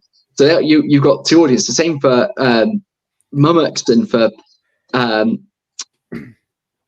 Dunland and whatever else. Yeah, you don't need to start. Yeah, there's certainly a bit of crossover here, isn't there? There's a lot of new stuff in this new thing that could kind of work in the War and Rohirrim stuff. So it's interesting. Just someone says, War and Rohirrim was announced to be in development in 2021. Ghibli wouldn't get involved until a fair bit later, as the design process of the film would have taken a while. Yeah, of course. And they didn't. And this is only based on what Rob Alden has been posting on his own social media. It's the suggestion is it's been the last year or thereabouts that they've been involved, and because he sort of said something along the lines of it's been such a hard year keeping this secret, but it's amazing working with all the talented people on XYZ. So that's really cool. War of the Rohirrim's current release date is actually new as well. It was supposed to come out well before, but got pushed back so they could make it extra good. I think it's still due for this Christmas, isn't it? Then there was another new Jackson verse Lord of the Rings. There's the Gollum films as well. Top left with a hammer. For God's sake, Sam just giving me he says it's top left with a hammer, but maybe you don't like it. Anyway, his armor is very similar to Theoden's. Whoever it is, there was a guy in that coloured picture. Josh Cole says, I do think if I had to put money on a new start box making the most money, Last Alliance just makes sense. Sauron, Gil-galad, New Elves, Numenoids, etc. Surely that would be bigger draw money wise. I think you are basing that on your love of the films and your desire for new stuff rather than the logic that Games Workshop will apply, which is this Christmas there's going to be a big film that a lot of people are going to be talking about, whether it's good or bad. It's a big advert for the game, and that I think they'll want to, if they're going to go with it, they're going to ride with it and go as if you're going to invest, you invest, right? They didn't invest with Rings of Power, maybe that was right, but if you're going to announce that you're partnering up, you go hard for it, because otherwise you might miss the boat on it. Otherwise, it's going to take them a year to design the War of the Rohirrim models that will go with it, and then it's too late by then. I agree. Miss the boat. Yeah, but sorry, War of the Wing was mass battles, not epic. You see the trend lately in epic scale games by Games Workshop. Have Games Workshop done any epic scale games? They've done one. They've done Legions Imperialis. Yeah, the little robot things. Yeah, I'm not sure. I'm not sure you can call one data point a trend. I'm pretty sure. No, they do. They've done Aeronautica, which is died a death, which was the aeroplane one. But aren't they doing Epic now anyway for Heresy? Because that's what Legions Imperialis is, and that's exactly right. So that's absorbed Titanicus and Aeronauticus or whatever, Aeronautica, both of which failed. So I can't imagine them be like, yes, now is the time. Now is the time to design an entirely new, particularly when 30K and Space Marines and Titans and things are their own property, and this isn't. Matt's implying that Sean was referring to the Battle of Five Armies 10mm box game that Games Workshop did a very long time ago, not War of the Ring, which makes sense. This is an interesting point. To be fair, the target audience are people that grew up with the original trilogy, so I think Last Alliance would be a better financial choice for Games Workshop. I actually think you're wrong there, Grimdork, for future. Games Workshop aren't interested in us, they're interested in new people. What the whole business is built around enticing new people into the hobby. It's always been get young people into the store, give them new miniatures, get them painting, get your claws in, get them hooked in now. And the opportunity to do that is a big new film that is going to probably appeal to teenagers. Young teenage boys is probably the target. And because if they get them in the claws in now, they'll have them for 50 years. They don't care about us. We're already addicted. Basically, they've got the same business model as faith schools. Yeah. or heroin dealers. You give them something and get them addicted. Heroin. Get them young. Don't bamboozle me with facts and logic, says Grimdork Future. Fair enough. Kane, I think we will get Last Night at some point. I agree. I think it's just on a shelf somewhere. They've probably got piles and piles of stuff ready to go, and they're probably very pissed off about it because it's been delayed multiple times for various reasons. But who knows? What do you think, Jack?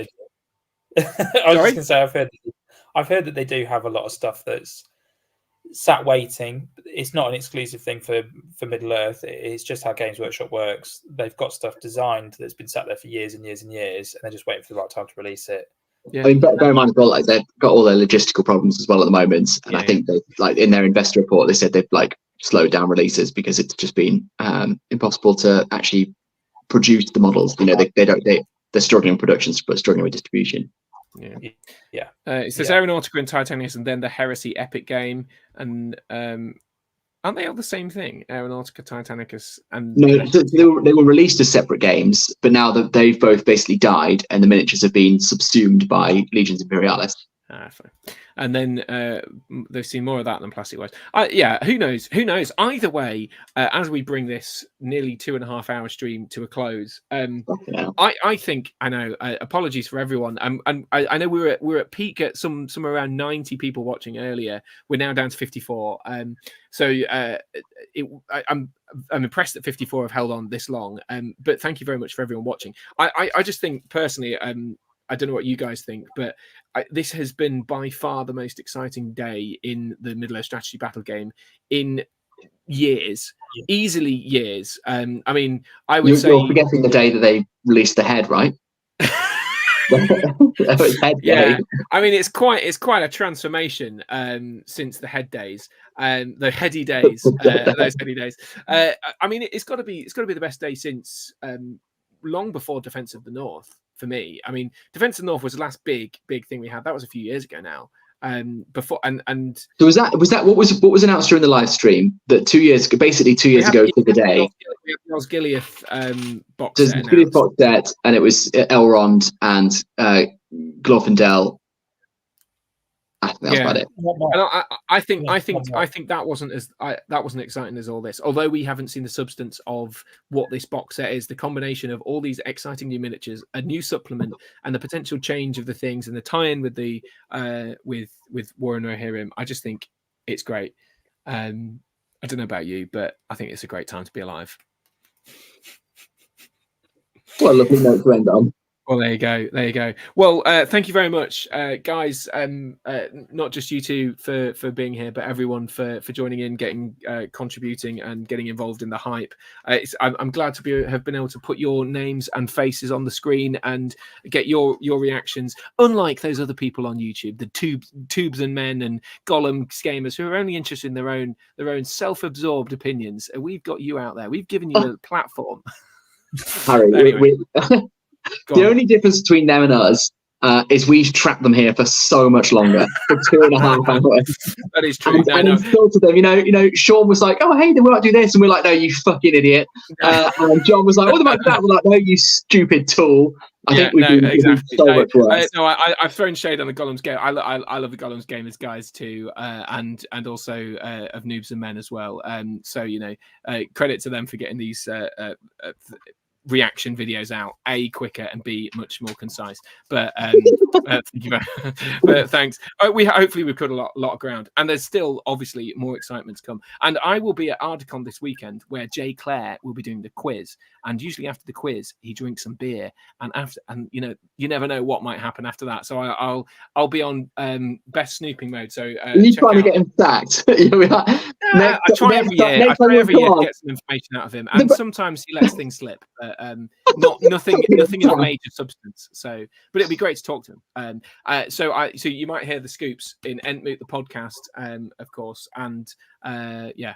Oh, you're a journalist, right? You're meant to protect your sources, not fucking hang them out to dry. No, if I say to Jay Clare, I'm going to put. If I ask him a question and he tells me, he knows 100% that it's going on my podcast. I've made that very clear with him. He doesn't know you're going to say that you're the one who said.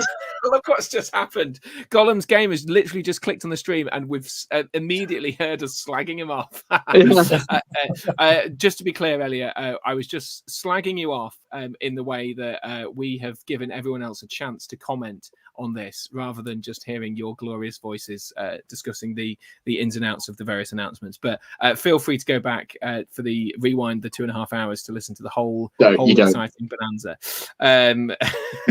Zero value. But there you go. And also, I slagged off Tolkien as well, so we're in good company if you don't mind it. Anyway. Yeah, I think that'll do. That'll do. Guys, do you want to promote your stuff? Jack, shout out your community, your events, and all that sort of stuff. Yeah, we've got not this weekend, but next weekend we've got the arrival of Van Calagon GBHL 90. Harry's obviously coming to that. Super exciting. Gonna get on the podcast. Yes, you are. Times. I actually needed to edit some podcasts. I've got two to upload. Awesome. So yeah, excited to be in the queue for that. Slow Grow's going really well. It was meant to be a local thing. It's become a sort of semi-national thing. There's people from all over the place. So that's really exciting. And we've just hit 500 likes, followers, blah. So that's awesome. And also, last thing I'll say is huge thank you to everybody that's helped out with Badger, obviously. He's more famous than all three of us. So yeah, big up Badger as well.